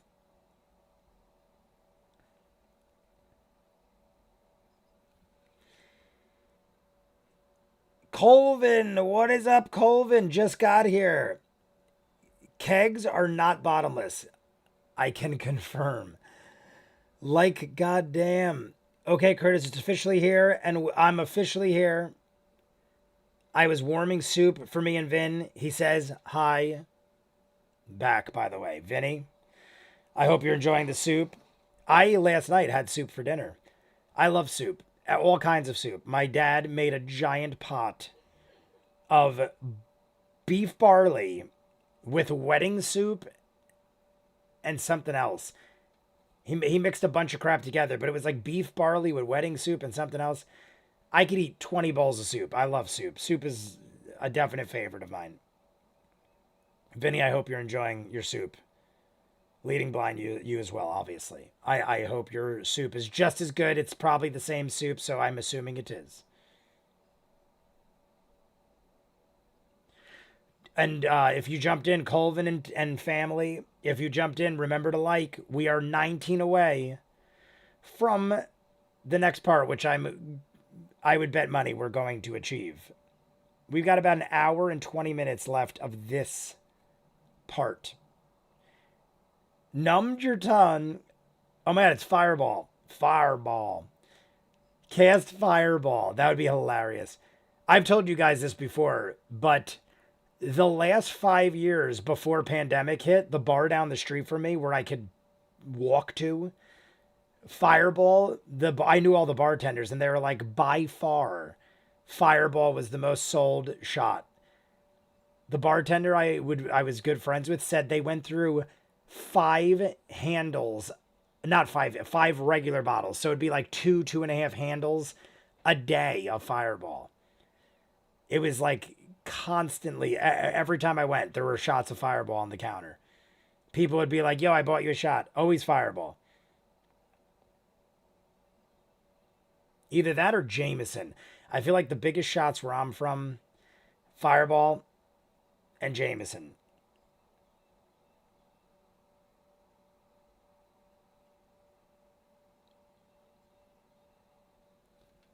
I'm not even going to try and listen to the M9 video right now. I'll never catch up, LOL.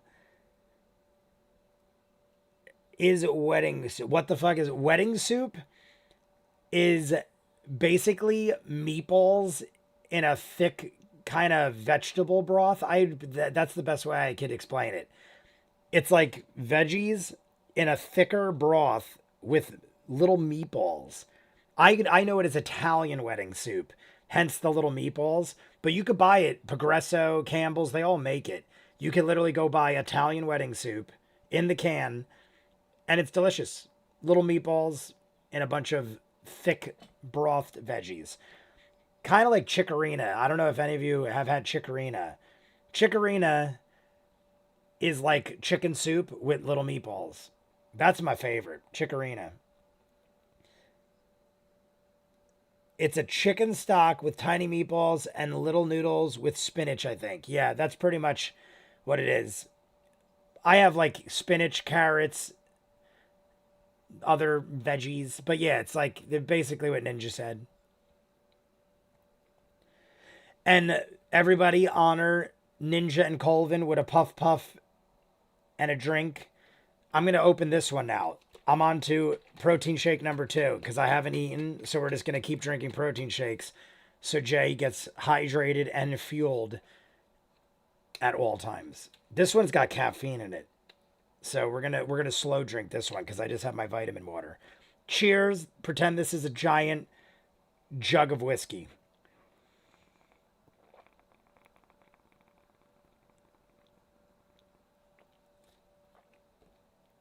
By the end of this, I'll probably have drank all three. When it costs the back of the spoon, coats the back of the spoon. Ba-da-ba-ba-ba.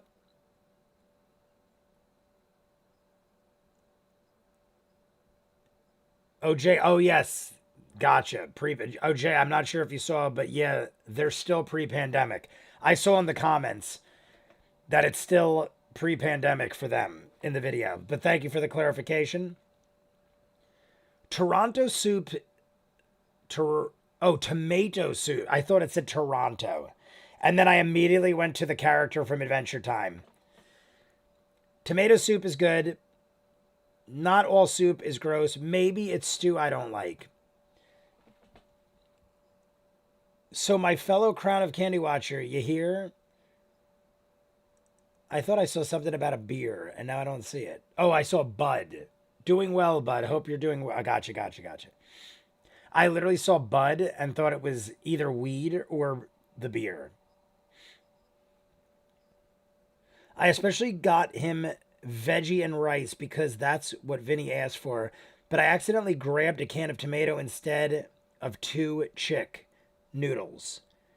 And he asked for the tomato since he had it last night. I will eat any kind of soup. Tomato soup is probably the one I eat least of, just because we have pasta 2 or 3 times a week and I have tomato sauce and stuff. So I typically don't use, when I go to soup, I change it up because I'm always eating tomato sauce.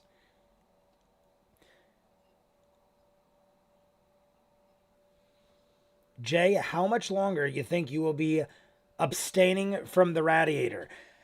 I said, I don't know if, when I said earlier, in case you weren't here, I said, when I hit 175, we're going to have a drink live stream. I'm 184, so 9 more pounds. I'll be right about where I want to be. We'll have a live stream where we'll go back to the norm. By drinking, I also meant we'll indulge in radiator shenanigans. I just want no like I'm in such a good mode, I want no distractions. But as soon as I get to, like once I get to where I want to be, I don't have to keep cutting weight. Cutting weight's the worst because like I don't want to cheat or waste time. Like if I'm running 3 to 5 miles a day, 3 days a week, I don't want to do anything to delay that. But once I get to where I want to be, I'll definitely take some cheat days. So like 9 more pounds. Figure 2 weeks tops. I've been losing about a half a pound to a pound a day doing the fasting and shit that I do. So I figure in 14 days, 2 weeks, I should be able to lose 9 pounds, no problem. I'm running tomorrow, running 3 to 4 miles every other day. So as long as I keep to my routine, I should be a solid 175, and that'll be almost 45 pounds in about 2.5 months.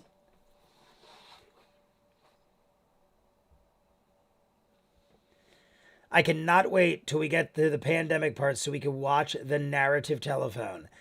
Yeah, they don't hit pandemic till about episode 99 to 100. When it... Cheddar and broccoli soup gets cold so fast. I dig me some cheddar and broccoli. Panera. Whenever I go to Panera, I'll get a Frontega chicken sandwich. I'll get the half a soup, a half a sandwich thing. Or like a bowl of soup, a half a sandwich, whatever it's called. Frontega chicken or the Southwest steak is what I go with every time. And I get the cheddar and bacon, broccoli, bacon. Well, I'll put bacon in it if they got it. Put up the good work. Cheddar and broccoli. There's a diner down the street from me that does like cream of turkey, cream of mushroom. My sister's obsessed with it. I haven't seen them get it in a while, but the cream of turkey is a favorite over there. I'm not a massive fan of creamy soups unless it's cheese based. I love creamy cheese soups, but then it starts tapping into my lactose intolerance, and you got to watch. I can have like a little bit of it, and I'm usually all right. I remember when McDonald's had soups, the broccoli one was my mother's favorite. What is congrats? I see. Congrats, Vinny. What happened with Vinny? When do we show Jay the Matt and Marisha fireplace chat? Oh, you all, he won't hear any reaction you have, headphones, but Vinny just finished playing softball and he got 2 home runs in a scrimmage match. Holy crap. Vinny, you are a beast. A beast. Hitting 2 home runs in one game. Congrats, Vinny. Yes, Vinny, quality.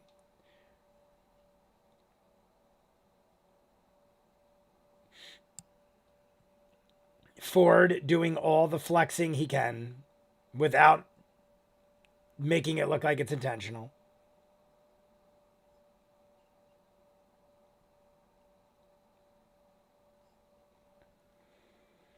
Does ramen count as a soup? I was going to mention that before. I definitely would say yes.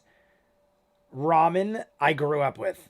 Cuppo soups and cuppo noodles and top ramen. And now I love pho, like Vietnamese soup. I get that all the time. There are tons around me, like places. Within like 15 minutes, there's 3 or 4 Vietnamese soup houses.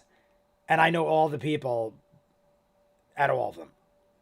I'll walk in and they'll be like, your usual? You want the same? I sit in the same place. I get the same exact thing. I get extra tripe and tendon in my soup. I get the one that has it all. Brisket, flank steak, tendon, tripe. And I love tripe. I get extra tripe every time I go. When I get ramen, I love the fat back. I get like extra fat back. I love me soup. All those kind of soups. They're amazing.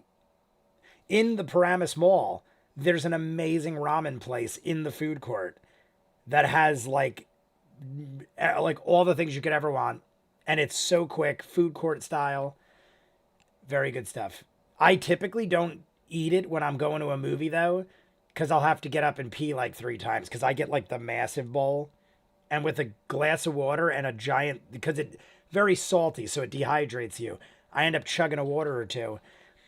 It ain't good before a movie. You sit for a 2.5 hour movie, you have to get up like 2 or 3 times. Cereal is gazpacho. Soup is warm. Gazpacho is cold soup. Yeah, gazpacho. Cereal soup. Cereal is soup. Oh, I was like, what are we talking about? Cereal is soup. I've had this discussion. Hot dog is a sandwich. Fight me. I honestly, I'd agree half and half. I'd agree that cereal could be soup. But I don't think a hot dog, well, actually, no, a hot dog could be a sandwich. My dad will do 2 or 3 hot dogs on a loaf of bread with beans and chili and literally make a sandwich. He did it the other day. I grilled for Memorial Day and he literally took 3 hot dogs because it was his cheat day. He's been very good, so I allow this. He put it on a loaf of bread with beans and chili and cheese and made a giant, like, hot dog hoagie of beans and chili. So I guess technically, depending on the format, but if you just have a hot dog on a bun, I don't think that's a sandwich. I love the cereal soup and hot dog sandwich debate. I actually watched a video on it. My favorite instance is one with bone broth, but it's $10 for a pack of 4. I've done bone broth many times. We get, my sister will order it sometimes in like cartons, bone broth. My cousin used to make homemade bone broth. We used to like work out together and stuff. He would make his own bone broth and stuff. Very healthy for you. He would literally just brew pots of bones and add things to it and boil it for hours, like in hours and hours, probably a half a day to a day. And then it would get congealed and he put it in jars. And he would give it to me and I would like keep it in the refrigerator and heat it up and eat it like a thick broth. Just that, just like nothing else in it. Just bone broth. You heat it up, you drink it, whatever you want to do. Super healthy. Hot dogs are taco. I'd more believe a hot dog was a taco. the way the bun is shaped and stuff, I would more so think a hot dog is a taco than a sandwich, unless done like my father did. We need 19 more likes, everybody. Start throwing up your likes. We have almost an hour left. Little like an hour and 10 minutes, I want to say. So we're well along the way to 50 likes, but we've hit a definite block. We've hit like 5 likes in the last hour, I feel like. So if we stop the pace, we might not achieve greatness. Taco, true, unless the roll breaks. Yeah, if the roll breaks, but if a taco shell breaks, is it no longer a taco? Maybe. But then again, now if the taco breaks, you more so have chili cheese for our chili cheese nachos or something like that. Like if you get nachos, like most places I go have Nacho Supreme, I feel like a broken taco now becomes a Nacho Supreme.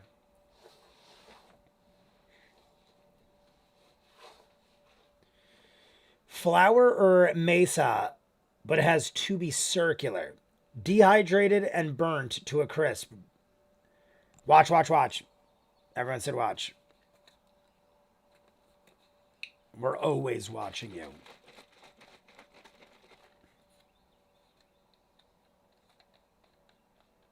We're paying attention, everybody.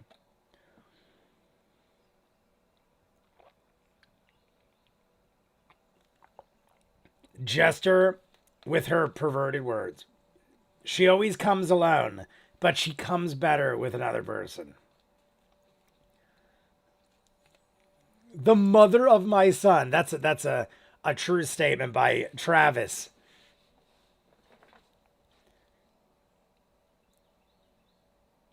I mean, in all honesty, does Travis think that's the worst thing Laura has said? I'm pretty sure that's like on the milder side of what Laura says half the time. What was that? Yeah, start with do. It would waste half of the. All right, here we go. Laura is up. Cast a spell. Here we go. You know she's gonna waste half the words with do.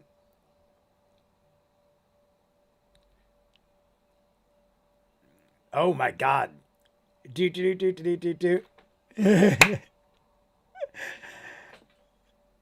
We got 5 left. Do. You just use up every word. We used way more than half. The orphan maker, Matt's face, I don't think has ever gotten that red. Matt looks like he's going to explode. Oh my God, Liam too. Liam and Matt's faces. And Sam, now it's contagious. Tal's in it too. Half of the cast is going to explode from high blood pressure. The orphan maker has arrived. What was the second part? Orphan maker has arrived. Where are you? Where do we find you? What was it? Where do we find you? Do. Like, what do you make of that?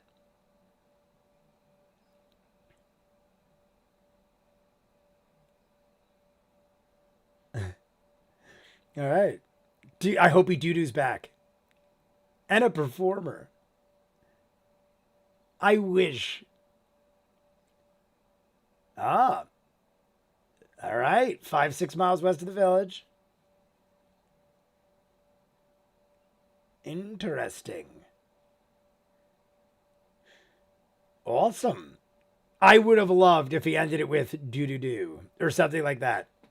He was impressed. 5 or 6 miles west. Look for the hidden entrance. Do. I wanted something like that, but it wouldn't fit the character. It would have been more so Matt just being silly. So we got to be true to character. But he didn't. He was impressed. He called her a performer. Quality work, Jester. FYI, this is my ringtone. What, that? The do. According to tax law, because they actually have to have distinctions for these things for tax law, but hot dogs and tacos are cereal, and cereal is soup. Hot dogs are tacos and cereal is soup because of tax law. Interesting. Emily Mary, yes, the dude. 3:18:33. Is that the end? What is 3:18:33? Oh, the song? If it breaks, then the quesadillas, then a quesadilla with no cheese? I must have missed something prior. Where can we find you? I think that's what it was. Yeah. The orphan maker has arrived. Where can we find you? Do do do do do do do do do do do do do do. I mean, we really needed nothing else. Might as well do it. The demonic prince.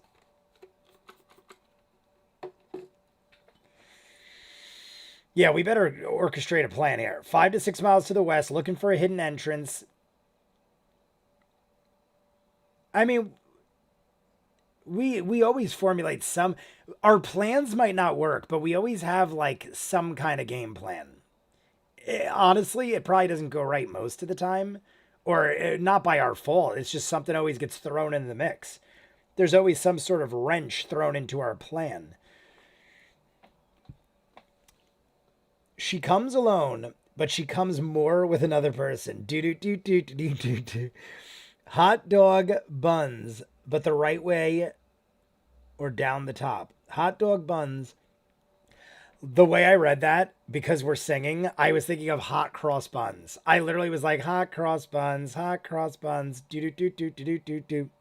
But it's totally unrelated. That's where my mind's at right now. I got some Nathan's hot dog bagel like pigs in a blanket things from Sam's the other day. Highly recommend.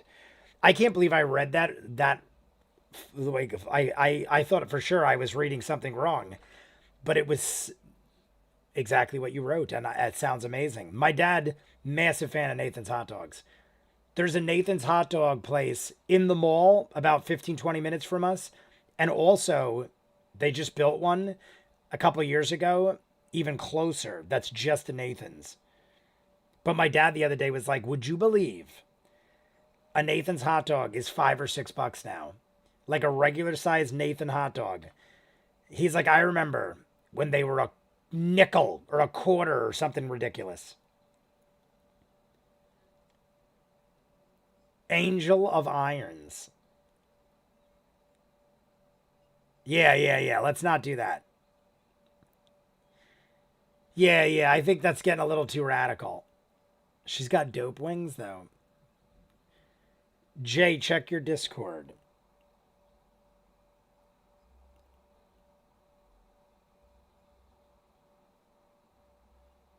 Yeah, totally cool, dude. Make sure it's a Tuesday though, and tell me so I'll make sure I'm there.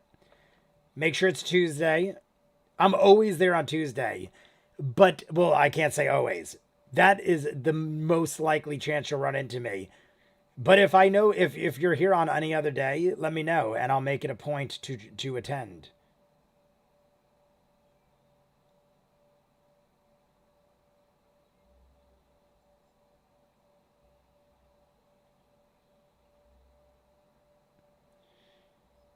I would prepare. I would rest up. I would get our crap together and then go.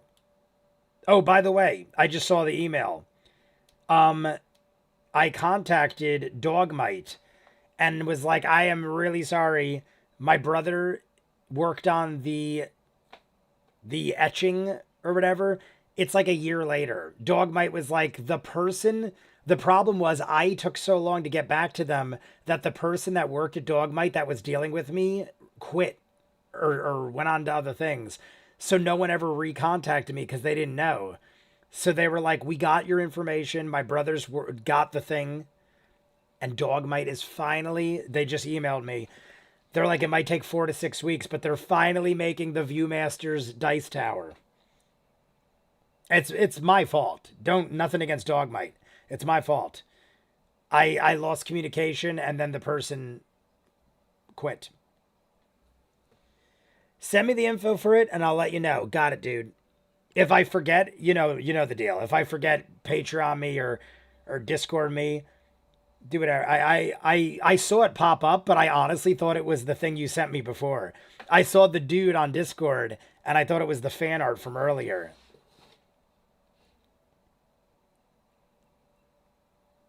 Back to the ready room. Blue cheese. Bacon blue cheeseburgers are the only. Oh my God. I love blue cheese. The dude is not a fan. I get blue cheese on everything. Obviously, because of calories and stuff, I've avoided it.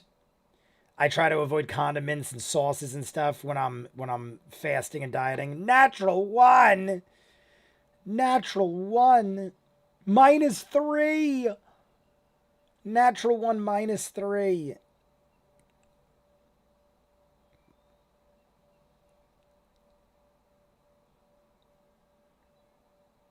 Oh. But yeah, blue cheese. I could go if I get it, like if I'm watching football, I go to the bar, I'll eat 2 dozen wings and go through like a bowl of blue cheese. And the thicker the better. I'll eat any kind of blue cheese, but like I prefer the ones with the giant chunks of blue cheese. Like I'll literally get a wing and scoop the chunks out and eat entire chunks on one wing. I'm a blue cheese might be my biggest weakness when it comes to like I would call it a condiment. I would call it a condiment, and that is my probably my weakness. That and the hot sauce. I love hot sauce and I love blue cheese. And that is why wings are my favorite football food. Because I get hot buffalo wings with a bowl of blue cheese. The place where I go doesn't buy the dozen. Doesn't buy the dozen. And I'll usually get a dozen, and then halfway through the game, I'll get a second dozen. So I'll eat 24 wings. And they're fat. They're fat, meaty wings. I'll eat about 24 in a 3.5 hour football game. And I'll kill like 7 or 8 beers easily.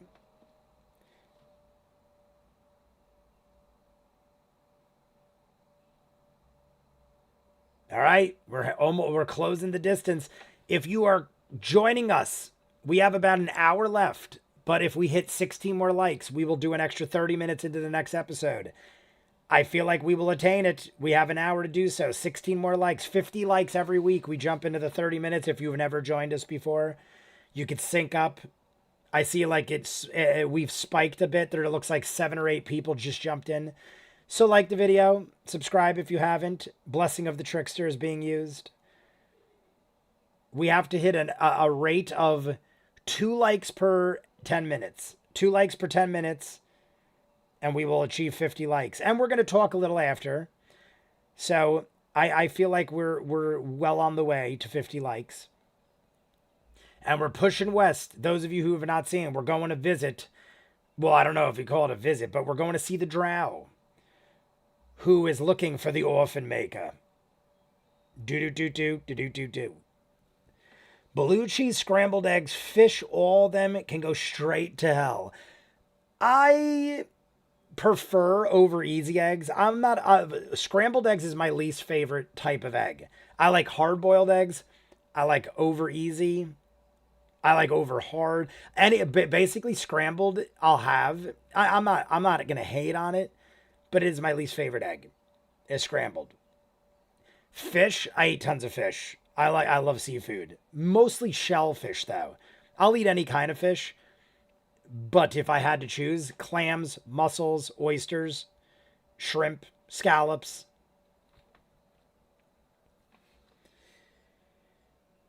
I used my 2 accounts. Colvin has all his accounts in. But then I eat peanut butter and cheese sandwiches. I don't know if I've ever done I love peanut butter and cheese. Peanut butter, I'll get a jar and I'll just eat peanut butter out of the jar with a spoon. I love peanut butter. The chunkier, the better. I love it nutty. I love some big old chunks of nuts in my peanut butter. I don't think I've ever done it with cheese, though, so I can't knock it. I love them both, so I can't knock it. Y'all are nasty. But then you said the blue, yeah, so you said the peanut butter and cheese, so you can't talk. I eat everything. I like scrambled eggs with cheese. Yeah, like I'll eat all that stuff. I'll eat scrambled. My sister all the time makes like scrambled eggs with ham. Like it's delicious. Cheese, throw it in there. I don't hate it. I just prefer my eggs in different forms. I'm not a fan of the yolks, is the thing. I'm not a fan of the yolks, so I prefer the other forms because you could kind of take out the yolk. Like hard boiled egg, sometimes I'll eat the outside. I'll eat like a little bit of the yolk and then I'm good. I don't like a lot of yolk, is the thing. I don't not eat the yolk, but I don't like a lot of yolk. When I get hard boiled or over easy, I could kind of like cut out the yolk and eat the whites. And it isn't about health even. I just am not a massive fan. I don't eat a lot of yolk. I just need a little bit of yolk.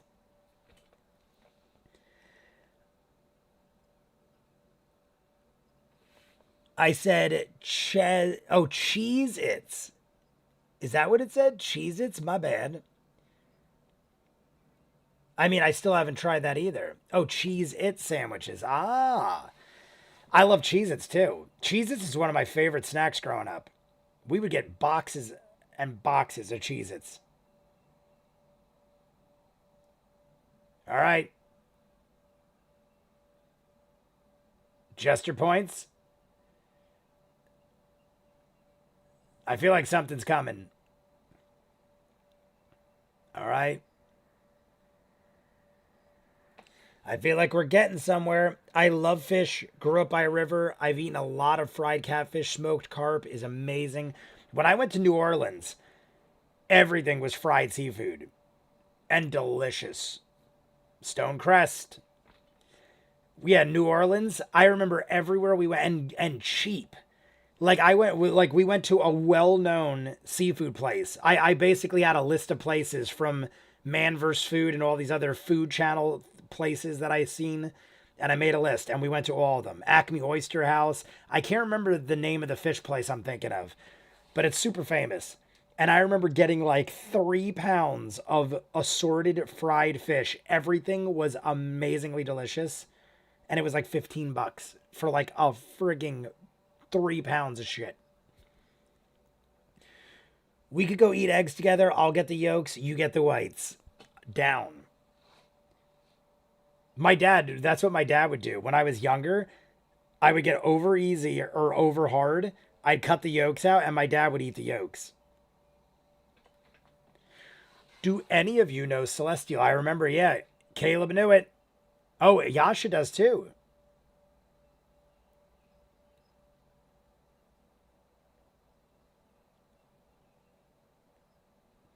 Let lie the king's instruments. I can't speak properly.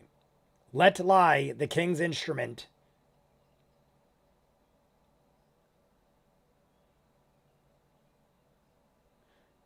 Deathless and detained until the world ends. That's not inviting. That's not very inviting. I say we think about this. Jay, you ever make buffalo dip? What? Give me what is your definition of buffalo dip? Because it's very possible, but I don't know if it's the same thing as what I'm thinking. I'm a basic Southern boy. Give me a fried fish and a glass of lemon iced tea. I love hard boiled eggs. I used to not like them when I was younger, but I've enjoyed them leaving the salt off. I enjoyed them after leaving the salt off. Yeah, I'll like when Easter comes around, we decorate dozens of eggs and stuff. I'll eat like 2 or 3 dozen hard boiled eggs over the course of the week. And I don't add anything to them. I don't mash them up. My dad will make egg salad and stuff with other ones. But I'll just all week long pop hard boiled eggs. I'll eat about half the yolk and toss the rest. Sorry, yolk. I'm just not a massive fan. But I love me some egg whites. We'll be fine. Not says we'll be fine. Of Anthony Bourdain didn't go there. I don't get it. Oh, if Anthony Bourdain. Yeah, I used to watch a lot of Man vs. Food. I've told you guys this before, but when I went to New Orleans, Bo did not roll good. 11. Acme Oyster House. They probably still do it. They had a deal where if you eat a dozen oysters, so 144 oysters in one sitting, I think you're given 1 hour exactly. One sitting is 1 hour because people have asked, well, what's one sitting? Can I sit there all day? 1 hour. I believe it was the time. You have to eat 144 oysters. If you do, they're all free and your picture goes on the wall. You get like a shirt and everything. If you don't, if you miss by one oyster, you have to swallow them all and you can't puke. If you miss by even one, you have to pay for all 144 oysters. And I think at the time it was like $800 because a dozen oysters is like pretty expensive already, especially at like a famous house. But I didn't attempt it because I was like, I ain't risking $800 and then feeling like shit the rest of the day. Yeah, Man vs. Food. It was Adam Richman, I believe his name was. I haven't seen it in so long, but I believe it was Adam Richman for Man vs. Food. I used to be obsessed with Man vs. Food. Then it got canceled and I stopped watching the Food Network.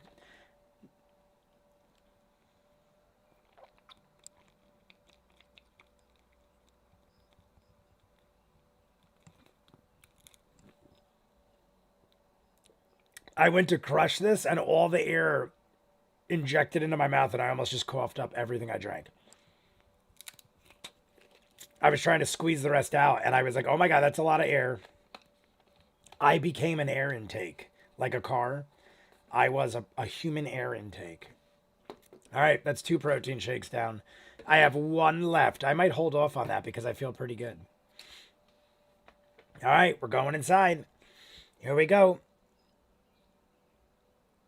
That's just asking for gout. Gout. Actually, he hates boiled egg yolks like Jay. Vin doesn't like eggs generally, hates boiled eggs of any kind. I would probably say early on in my life, I wasn't a fan either. They're for like, I feel like for younger people, they're not tasty. They're not like, it's not like something you eat and you're like, oh my God, that's so delicious. I feel like as I got older, I'm just like, that's a nice mild taste. It like fills you up. It's not overwhelming. But I feel like for younger people, it's not, hard boiled eggs are boring, but they're like just boring. I like deviled eggs when you put like the paprika and stuff on them, then they're jazzed up. I when I was younger, I dug deviled eggs.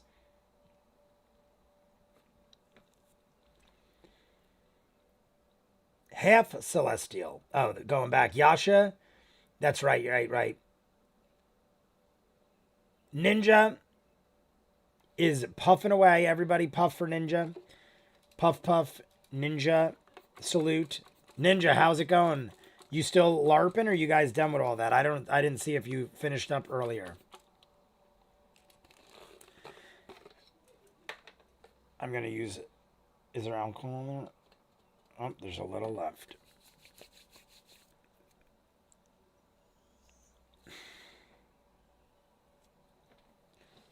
When exact? I just want to double check.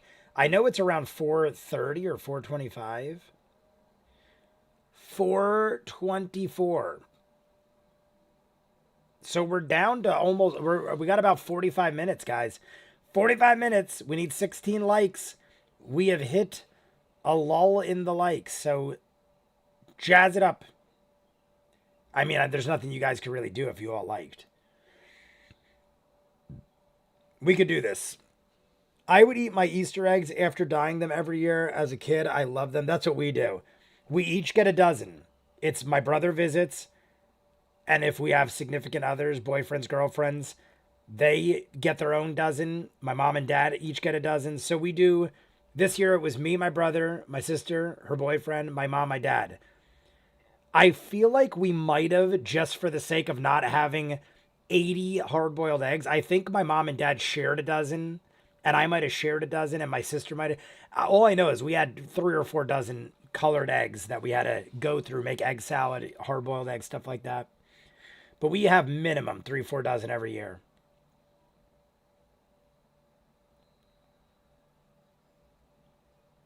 Stormlord talk, by the way. Stormlord.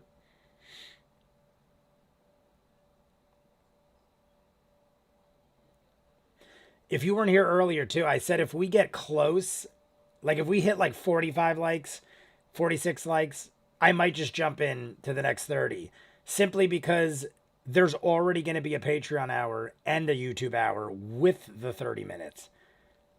So rather than have like an hour and 20-minute YouTube video, maybe I'll just roll with you guys. But I feel like we've got to get close just to make the rule in effect. Cloudless sky, thunder rumble, immigrant song plays. Ah, was Ragnarok out yet? When this aired, was Ragnarok out yet? It might have been around that time, because that is literally what happened. Immigrant Son, Thor Ragnarok, lightning strikes, thunder god. Gift of Alacrity.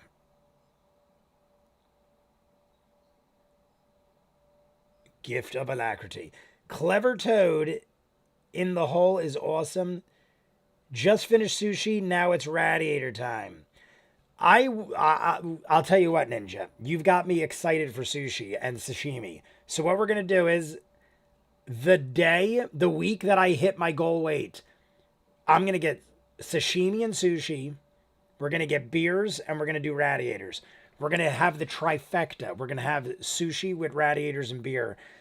I'm guessing that will be 2 weeks from now. I'm hoping by 2 weeks from now, I'll be at that goal weight. 200 feet. Oh, faint footprints. I mean, we got plenty of time here, so anything could happen. Hopefully. Ragnarok was 2017. Okay, I figured. I'm like, because they already had Love and Thunder. So Ragnarok had to be a good 5 years ago. And it was.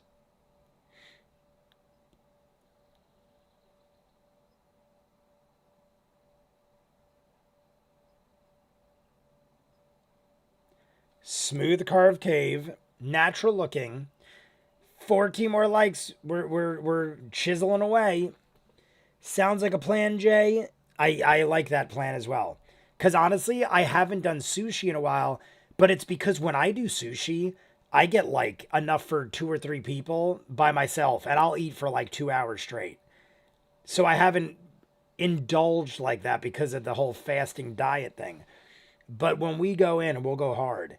We will have 2 pounds of sushi, some beers, and we'll roll with it.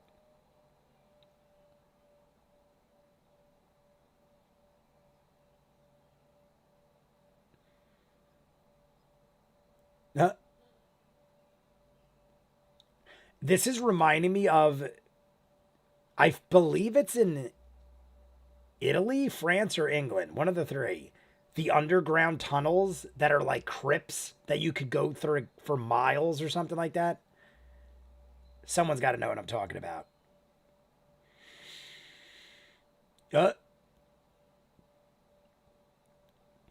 Frumpkin appears. All right, so we got to a point now where shit is getting a little dicey. Best sending ever. Jay is live streaming himself mukbanging sushi on his new bed. Yes, that is what is going to occur. That would be actually pretty funny.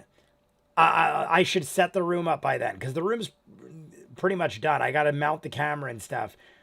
I should literally have the live stream in my room because we have no volume anyway. The only reason I don't do things in my room is because I can't have this kind of setup. But if I do my laptop and we just roll with the timestamp, I could do a platter of sushi on the giant bed with the kitties. And we could go all in. And I could just crack my door and we could smoke and drink till the cows come home.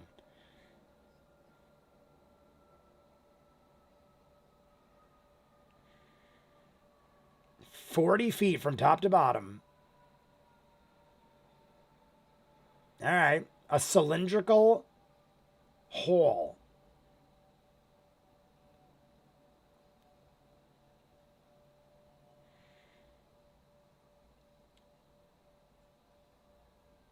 Okay, so we're like in a T shape. In like a T shape kind of thing. You can't have this set up with that kind of attitude. We're talking about the catacombs now. I had to step away unexpectedly for a second. The catacombs. Yes, the catacombs. Catacombs under Paris. Ah, that's what it was. Paris, France. Okay, it was France. I didn't want to... My first thought was France, but we were talking about France earlier, and I'm like, am I only thinking that because we were talking about France earlier? That was my first guess. The catacombs in France. Be back at 30. Clever name. All right, clever name will be back at 30. I think I'm gonna go get sushi when I go home. Everyone's craving sushi now because Ninja has made us all water from our mouths. The sushi place I go says I eat more than they've ever seen. I have an all-you-can-eat sushi place by me. When I was eating like a horse, I could probably kill about 30 pieces of sushi, 30, 40 pieces of sushi, easy. A nice cup of tea. Come meet the missus. Oh my god, what is that from? Have a nice cup of tea. Come meet the missus. Oh my god, what is that from? I'm gonna brain fart now. Come meet the missus. I feel like it's like a little person.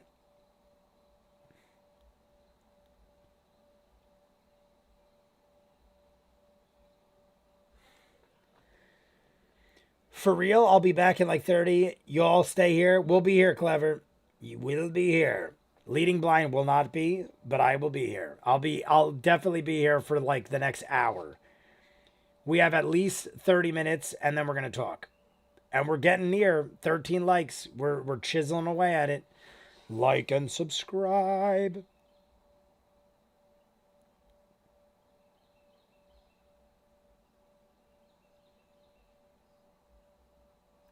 What was that? Oh, Sam hit the thing.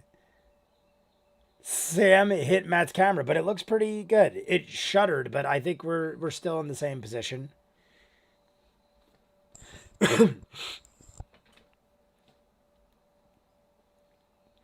Yeah, we can only go right. The left is caved in. I will be here. I just don't drool at the thought of sushi. Oh, gotcha. Gotcha. It's a blue spiky worm. Labyrinth. Oh, yes. He's in my thing. He's up there. It's this guy up here. I'm going to see if I can point to him from behind. Oh, it's on delay. I gotta do this to see. This guy up here. See him? It's that guy. That is literally him from Labyrinth. I'm very upset at myself that I have him in the background. I couldn't get the reference.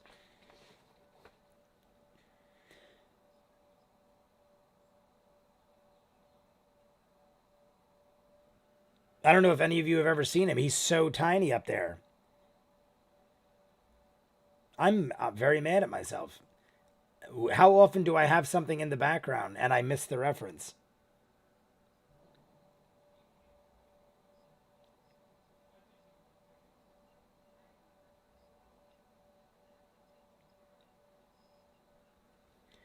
Don't go that way. If she kept going that way, she would have gone right on to that castle. There you go. That see, I would have started realizing it with those. I'm very mad at myself. We talk about Labyrinth all the time, and I literally have this dude in above my head.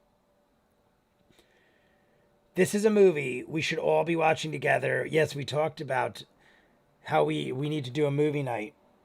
After we get Bloodkeep out of the way and we start rolling with DBZ, I'm gonna try to work on a movie night.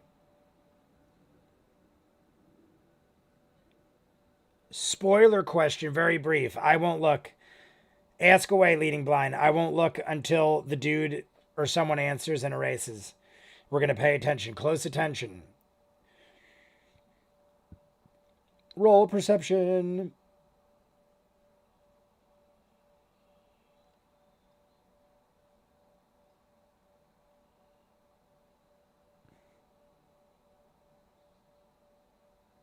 Running our hands on the wall. Investigation. Tal's got a 1. Yeah, 1 and a 1. Oh my god. A 1, a 9, a 10. We are rolling horrible for this stuff.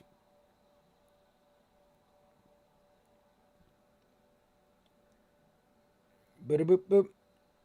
Don't look. All right. Retracing Frumpkin steps.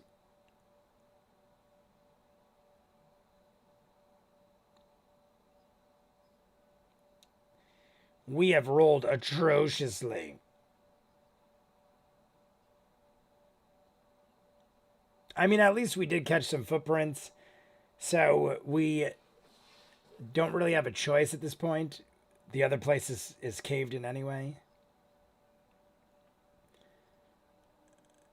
So now we're going dangerously downhill. That's what I was thinking. Is it something we could slide down uncontrollably and lose ourselves to the music the moment we own it?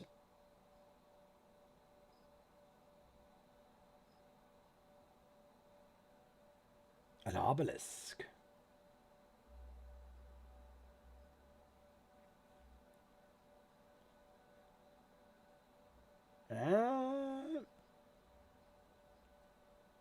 A 15-foot obelisk, pointed, rising out of the ground. No one touch it. Yeah, I wouldn't touch it. Don't touch it. You're good, Jay? All right, Jay's good. You're good now, Jay. See it? Thank you. I see. What I did was I waited till I saw out of my peripheral the ViewMasters orange. As soon as I saw that, I figured it was good to go. 90 feet, 15-foot obelisk.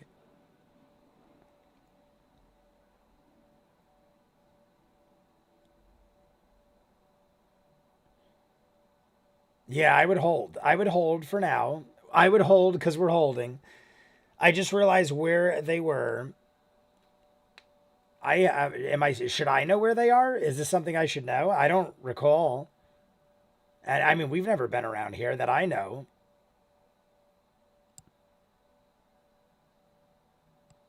I'm trying to think if I mean, we've never been in this territory before, so I don't know why I recognize it unless it's from something else.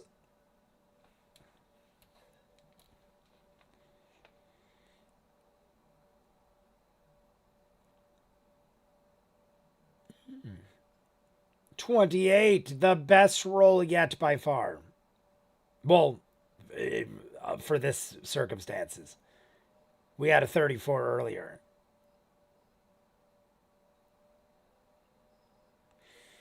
Ooh, I want to say it. I wish they put it in that little box over here where the critical role thing is. It's either this one or the next, but it depends what you're thinking about. Gotcha.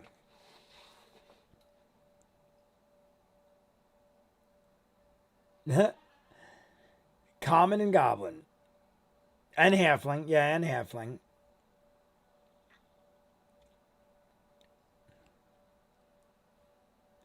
You know who knows how to read this? The wizard that can't hear or see anything.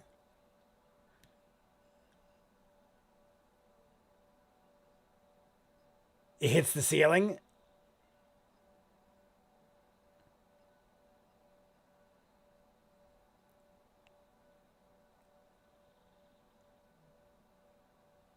Oh, good, you're back.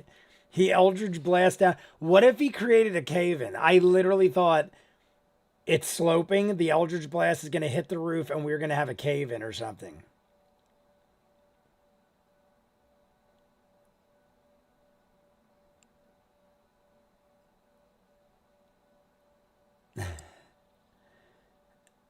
I'm just doing my best. Yeah, Jester, what are you accusing me of? Why don't you tell us there's an obelisk? I don't know, because I hate all of you. I want you all to fail.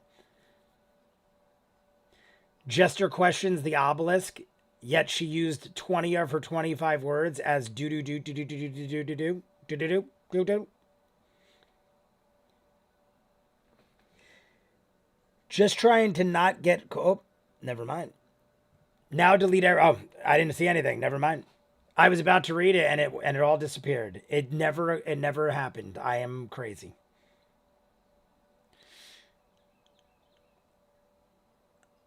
Ooh. Yeah, yeah, yeah. We've seen this before in one of the holes. Where was it exactly? Somebody clawed. It wasn't it when we were in the tunnels, right? Ah, that was in the tunnels. In the tunnels before Azarius. Oh, so it's okay. Abyssal.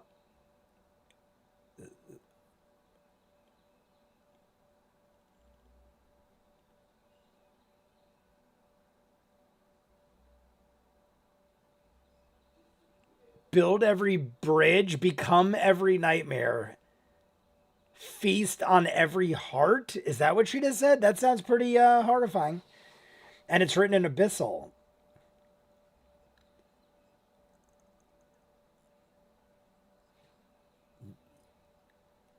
Or followers of the Celestials. Yeah, say it again. Build every bridge, become every nightmare.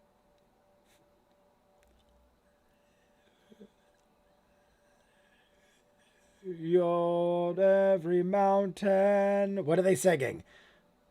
I know that song, but I don't know the words. Oh, it's Sound of Music. Sound of Music, right? I've never seen it. I know that sounds crazy. I've seen every major scene in all the songs, but I've never seen the movie from beginning to end. And they just did it. I ain't gonna say where, because it might spoil something. But a show I've recently watched had an entire rendition of a scene from Sound of Music. We are 13 likes away. If you guys are jumping in, 50 likes, we'll jump into the next 30 minutes. There's probably 35 minutes left of this, 40 minutes left of this. So we got about 35, 40 minutes. Like and subscribe. If we hit 50, we'll be here for another 30 to 40 minutes on top of that. Like, subscribe. We're almost there. We're achieving greatness. Same J, never seen it. Dark Wolf. I am there with you, my friend. Episode 69 going to be a live stream. We shall plot it out, my friend. We'll see what happens. But we're definitely going to do a full episode live stream. We're also, if you missed earlier, we're going to finish Bloodkeep. One a month minimum. June, July, August, I'm going to get it done by Dragon Con, which is the end of August. So, not exactly sure what days, but 3 episodes left, 2 to 3 hours apiece. We're going to do minimum one a month. But we're also going to just try to sneak in a full episode one day. Low light. Low lights. 24 minutes left. Sound of Music, climb every mountain. Everybody, puff and drink for Colvin. I'm going to crack this other one. Now we're on the 3rd protein shake. This is all the consumption I've had today. Like and subscribe if you're jumping in. I see like our viewership almost doubled instantly. So if you're joining, you could sync up your clock and like the video.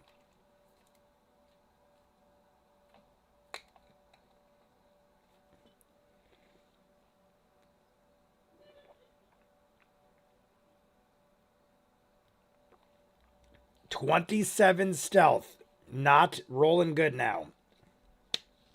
I just want to get the first 30 minutes of episode 68 on stream. What are we at now? 66, 67. Where we're honestly, well, that's the one after. Next week we got to hit 50 likes then. And it's I did look, guys.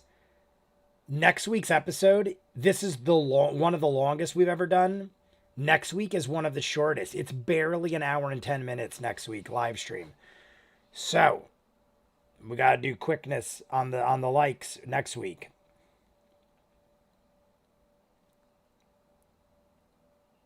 All right. Alabaster humanoids on each side. But we'll all get the next big thing. Lately, it feels like Patreon gets all the really good parts, just a weird coincidence. The funny thing is, I did it like that because I figured all the exciting stuff would happen on the back end before the live stream. I guess it's not working out that way. I mean, obviously, how am I to know? I don't know. But that's my intentions were Patreon will start it and YouTube will finish it. And usually the finishing thing is the most exciting. Statues on the door. Double-sided. Both sides. We got statues.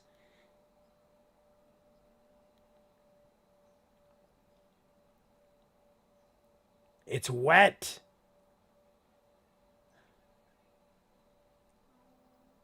Oh, shit. It is iron like it is blood.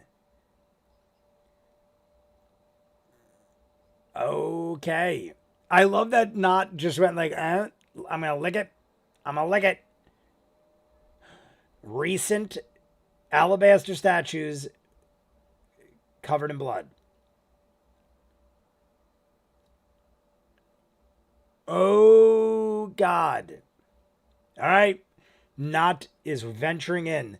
That's not exactly a compliment. It's just a thing. Laura has the runs for episode 68. Got to where we're going. Can we all agree to live stream all of the Misery Loves Company? Which episode is the bridge sang? 68 Ninja in the beginning. Oh, that's see, Michael and Ninja are on the same page with that. Something big's happening in the first 30 minutes of 68.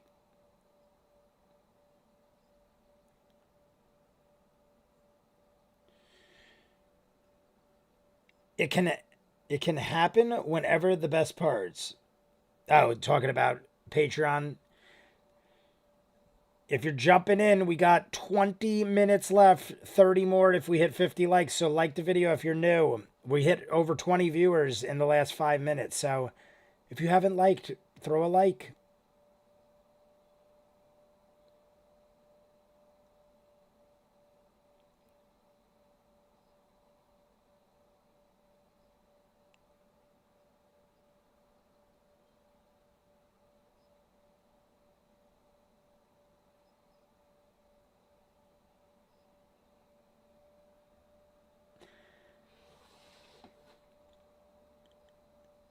I can't help but think we are going to encounter something very bad.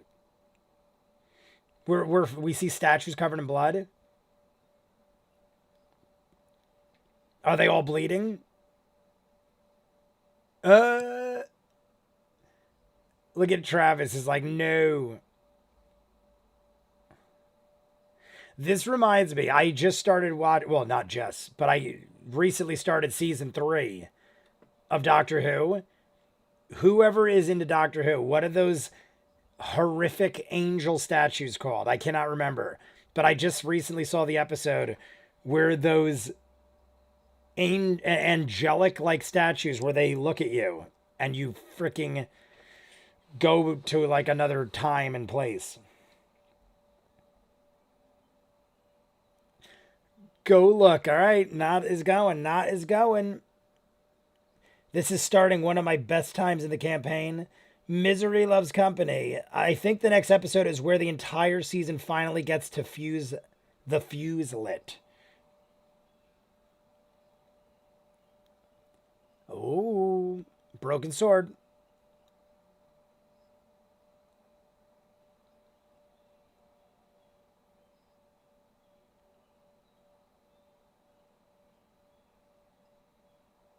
What is going on? Turn the key should be in the regular stream. Weeping Angels, the Weeping Angels. Yes, yes, yes. The Weeping Angel. Between the back and forth in the beginning and Laura and Travis, episode 68 is a gold mine. But that's personal. Keep going. Oh, keep going. Only 2 feet. Not can fit, right? 1.5 feet. Not enough blood.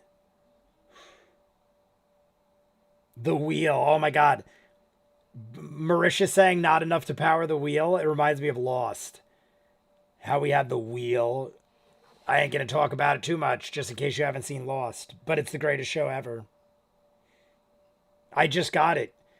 I'm waiting for a 4K remaster. They haven't done it yet. But I just got the 1080p remastered version. I haven't watched it yet. But I've only seen it how it was aired. I feel like it was aired in 720, which isn't too far off.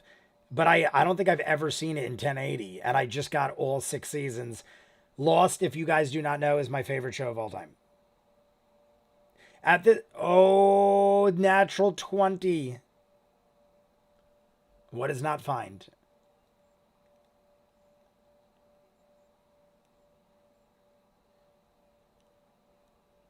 Nothing? Coin, flour, sunflower seeds, a bunch of bologna. Bunch of bologna. They like comfy chairs. Weeping Angels freak me out. I watched that episode like a week or two ago.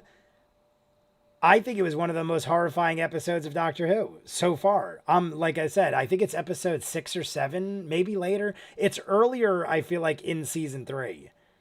I forget where I stopped watching, but like I'll do like 2 or 3 episodes, sometimes 4 if I'm really into it and there's like a to be continued. But I'm like, I was right around that. And the Weeping Angels are horrifying.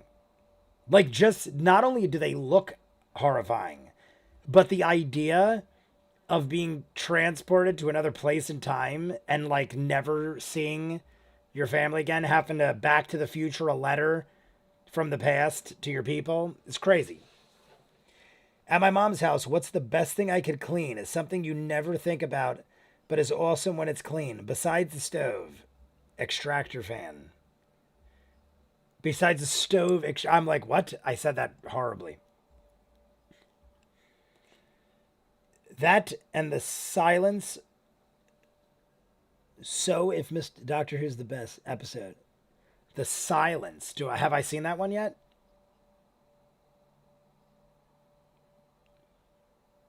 All right. They're crying blood. That's what I was thinking of, like the weeping mother kind of thing. Always Sunny had a joke on that where they faked their own weeping mother to make money. But that's what I was thinking. Oh my God. Like they can move them all to face each other, sort of like the Weeping Angels. To stop them, you had to face them to each other. And that would. All right, they're stationary. Never mind. Let's all just hold our horses.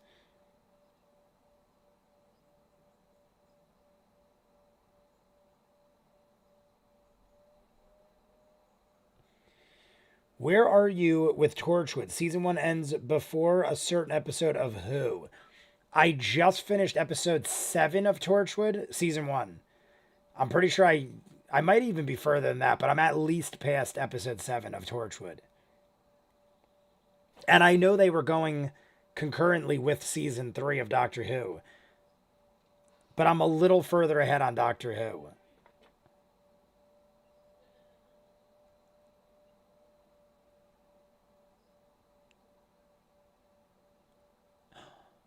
Are we using bones to do like craziness?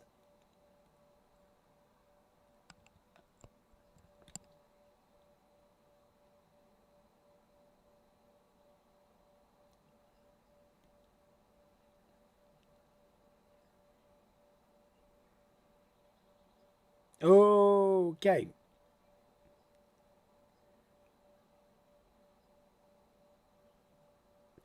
A skeleton with armor larger than a human.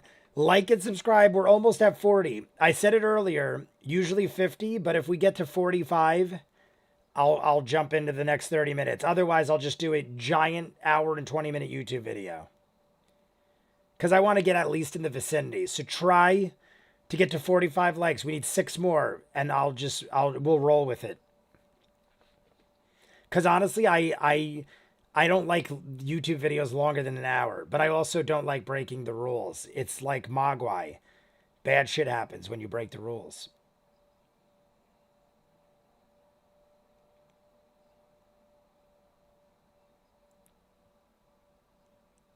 All right. We have celestial bodies. Ford is just up and touching things again. I heard Jay's neck crack on that one. Good mic. Some of you guys, those of you who watch the videos a lot, sometimes after a workout, I'll go like crack and my neck will sound like I just broke myself. My neck cracks wildly sometimes. We got a handful of celestial corpses.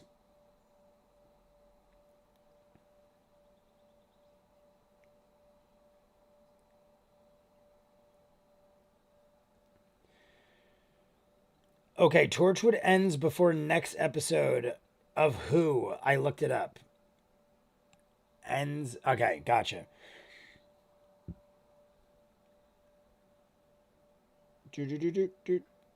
I kind of forgot a lot of this episode. I'm going to start listening to Celine Dion in a second.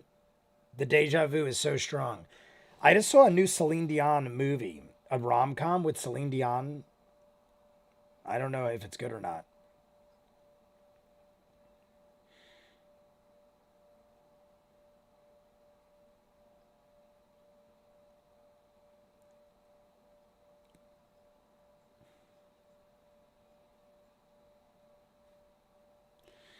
Yasha is closely inspecting the statues.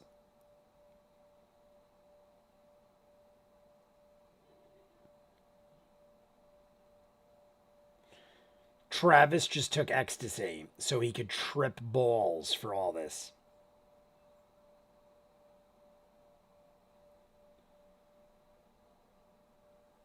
I almost half think that Yasha knows something or is thinking something that we're not aware of. Or maybe she's just checking shit out. That happened to me Friday. It cracked every half inch in 180 degrees. Felt fucking amazing, but sounded like I was breaking every bone. Did you know Torchwood is an anagram for ouch? What does that even mean? Ouchod? Ouchhood? I don't know what that even is.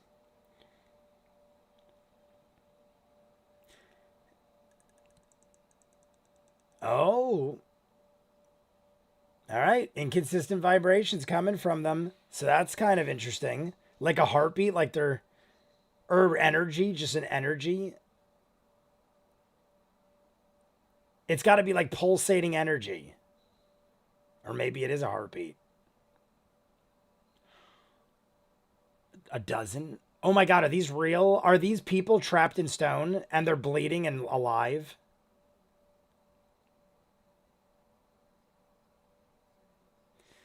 The fact that they're all the same, though, it throws me off. I would almost think that these were people trapped in stone, bleeding from the eyes, and having some sort of heartbeat.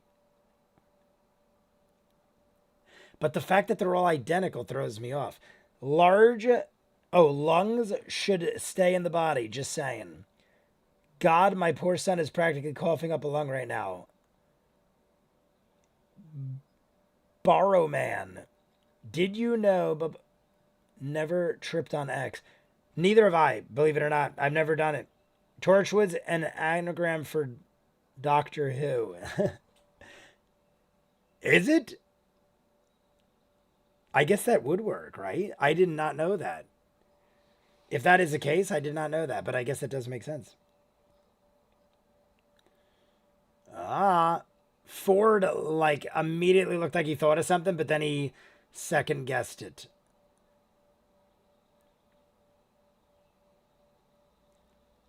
Oh,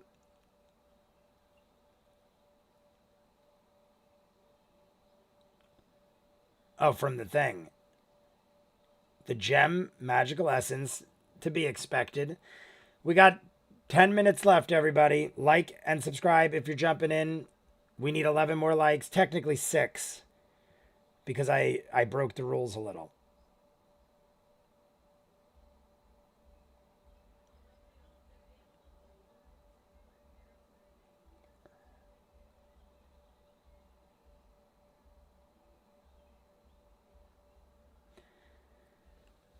Torchwood is an anagram of Doctor Who. It's what the script was called when they were auditioning people for the revival. Gotcha, gotcha. What is Barrowman or Barrowman? What is that? Oh, okay. Torchwood ends before next. Oh, is that the episode? Is Barrowman the episode? All right. Hum what you hear.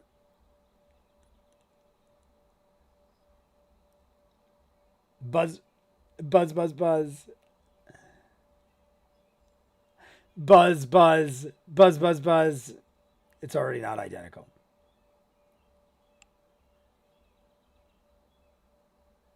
Like oboe. We got a woodwind. We got a woodwind.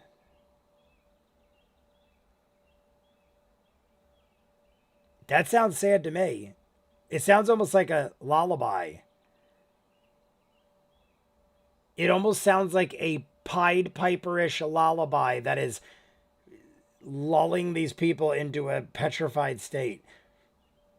I don't know. I don't know what to think at this point. Everybody, Colvin and Ninja, join them for a puff puff and a drink.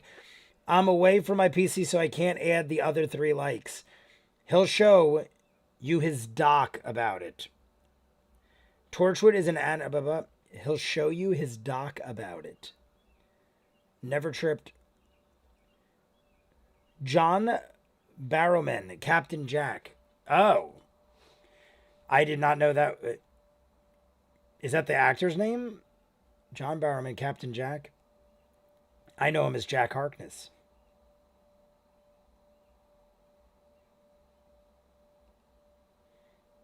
Nothing.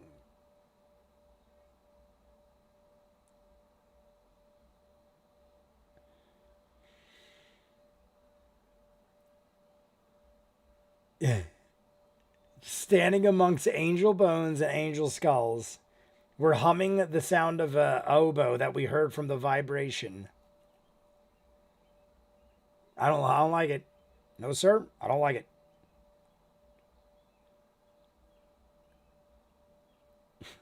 People for back support.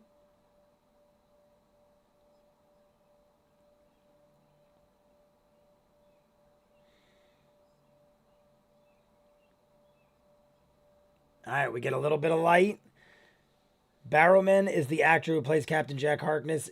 He annoys David, so it's become a thing to shout during. Okay, Barrowman, the Broadway actor. See, I didn't know that. I probably knew at a point, but I didn't remember that.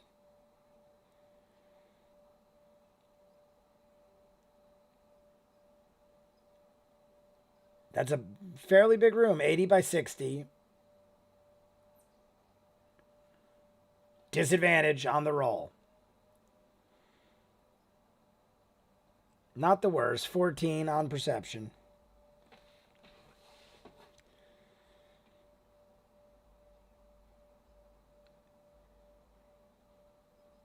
We have 5 minutes left. Maybe not even by the time Matt does his little send off. So I have to assume something's going to happen. I don't think we're going to end it. Being in this circumstance, I don't think we're going to end it on like, all right, well, we're just hanging out.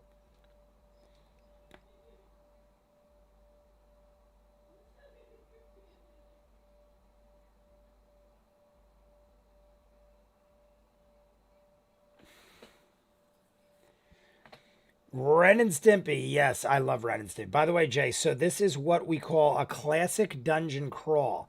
Expect many puzzles and danger around every corner. Classic D&D trope. Love it. Love dungeon stuff. Like from video games and stuff. Love me some dungeons. Let's go in. I agree. Let's go in. For an hour, right? Knots invisible for an hour. Another half hour. Yeah, because like an hour. So a half hour more.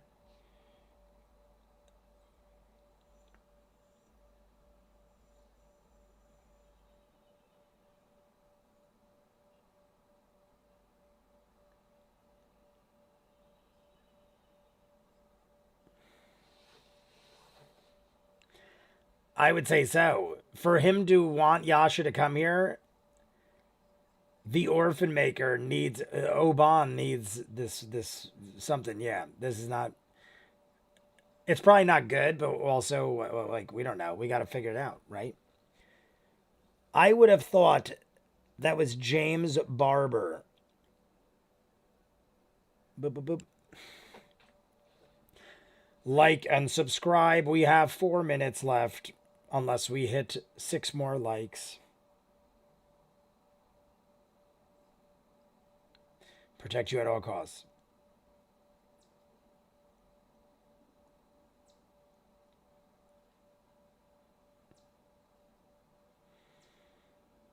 But he probably could use you. I think Ford is right. I'm sure you weren't part of the plan, but you probably can be.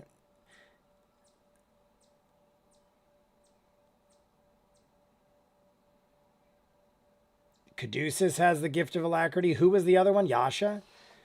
He gave the gift of alacrity to someone earlier.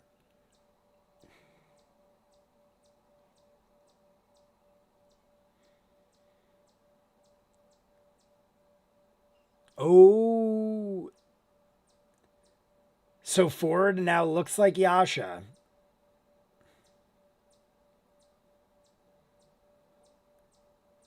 What is Ford eating? What is Travis eating?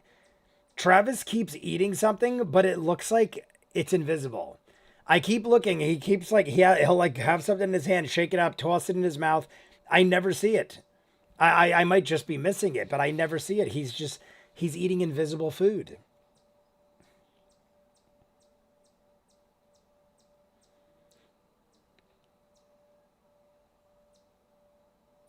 Well, hell.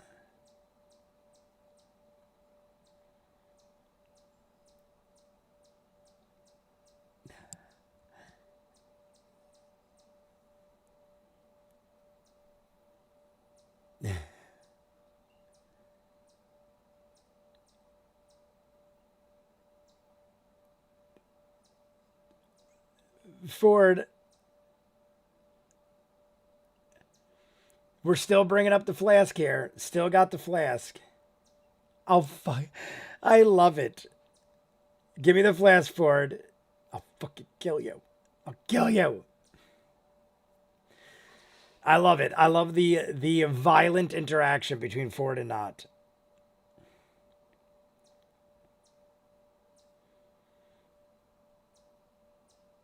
A bone. Angel skulls and bones. Probably some nuts or like a trail mix. That's what I'm assuming, but it is invisible. We're going to end right there. On to the chamber within. So we really have no idea what is in front of us, except for bones of angels and stuff like that. He keeps the bag hidden off the side. Hey, whatever he's eating is a perfect choice, because even while he's eating it, he's still in the conversation. It's not distracting. Like a lot of times people eat food, not on this, just in general. A lot of times people eat food that's very distracting, or you hear them chewing and you see them and stuff. Whatever he's eating, he's doing it quite efficiently. So guys, we're going to talk for 5 or 10 minutes, but we're short on likes. Whoa, I accidentally paused the stream at some point. I wonder what all I missed. Probably blah, blah, blah. He keeps the bag. I would have thought that was James Barber. Bag of hidden snacks +4 to stealth. I agree. Bag of snacks. Travis rolls a +4 for stealthy bag hiding. So what we're going to do is we're going to talk. If we keep getting likes, we'll jump in. I'm going to go and see. I want to see for sure how much time there actually is in the next stream. And then I might just have a really long YouTube video, because either way, I got to do it. I'm going to do the Patreon hour right after this, and then the rest is YouTube as usual. I think there's like an hour and 20 minutes on YouTube. Have a wonderful week. Matt has to say goodnight. We always wait till Matt says goodnight, and Matt is out. All right, Matt's out. So let's look together. We're going to look together. Episode 68. I thought it was like the arms of an angel. In the arms of an angel. Who is that? Is that Arms of an Angel? I know I can't think of the person. But if you're jumping in, I see 20 people in the chat right now. If you're jumping in, like the video. If we get 6 more likes, we're going to watch the next 30 minutes. I just want to see where it starts. See, that's just a recap. I just want to see where it starts. Also, I know next week is already a very short live stream, so I want to see. Well, I guess I can't go that far ahead. I just want to see exactly where it starts. I need to fill out 20 options. Forrest, what is your character party level? Level 6. Anyone got any idea of a random encounter table in the forest? Giant beetles. Oban. Anyone got any idea for the random encounter? I think I'm all caught up. Poachers. Sarah McLachlan. Yes, that's who it is. I spelled it wrong.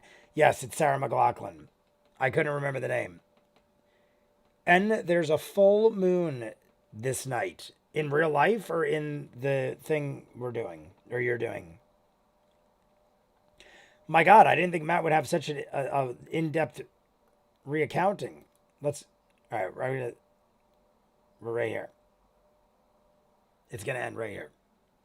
Werewolf is a bit strong for level 6. So, I'm going to do 1304. So 1304, or maybe, yeah, 1304. Now this is the week coming up. You guys know we usually do this from now on. 1304 is where we're going to start. The Patreon hour will go to like around 113, give or take, wherever it's a good place to stop. Then from 113, if I'm not mistaken, we're going to have an hour and 23-minute YouTube video. So YouTube's going to be long this week. YouTube's going to be an hour and 23 minutes. But then it restarts, like you can already see how far along we are. It restarts at 3:01 and ends at 4:24. So, I mean, we've had short ones before. It's going to be an hour and 23-minute live stream next week. So, I mean, we've had ones about that long.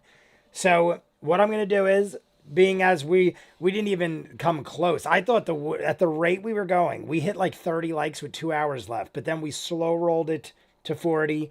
So I'm going to take a break after this. I'm going to say goodbye to everybody. We're going to do the Patreon hour. I'm going to do it all today because it's almost 4 o'clock where I am. I could do the Patreon hour and I could do the YouTube video, even though it's a very long one this week. I could get them both done by dinner, and then I'll have dinner and I'll be done with Critical Role for the week till the live stream on Friday. And then I'll get the rest of the stuff I need to do for the week done. So it's not a big deal either way, whether we did it in the live stream or whether I do it in a video right after this. At least the people that don't get to do the live stream get a lot more content. But besides that, do we have anything else we need to discuss? Because I'm just going to shout everybody out, and then I'm going to jump right into the Patreon hour. So, a hill giant. Not all of these have to be fights. Some can be good things or neutral things. Talking about the Forest the Runners campaign. I suggest rodents of unusual size. Princess Bride. My sorry. How many in the party? They're going to be dealing with an NPC werebear they met earlier who wants their help. Not all of these have to be Okay, good to see you all. I'm going to take off. Leading Blind, take care. Do you have a druid? Fireflies out and about.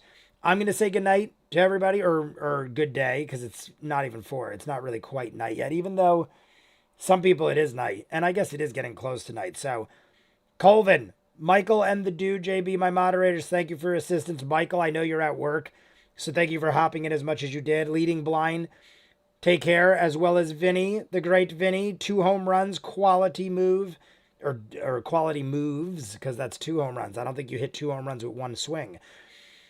Next episode is 67. Emily Mary, you are correct. Shout out to you as well. Ninja Master. We've got Emily. Oh, I didn't see this. Emily Ganga. Skanga. Emily Skanga? Am I saying that right? I'm trying to pronounce it. If I butchered it, I apologize. But I have not seen you yet. But welcome if you're in here. Who else we got? I know Tealbird was here. Colvin, I think I said already. Dark Wolf. Whoever I didn't say right in the bottom. I see all the emojis. I think it's flowers. I still can't quite tell. I see hearts and flowers, or it's maybe like a horn blowing confetti out or something.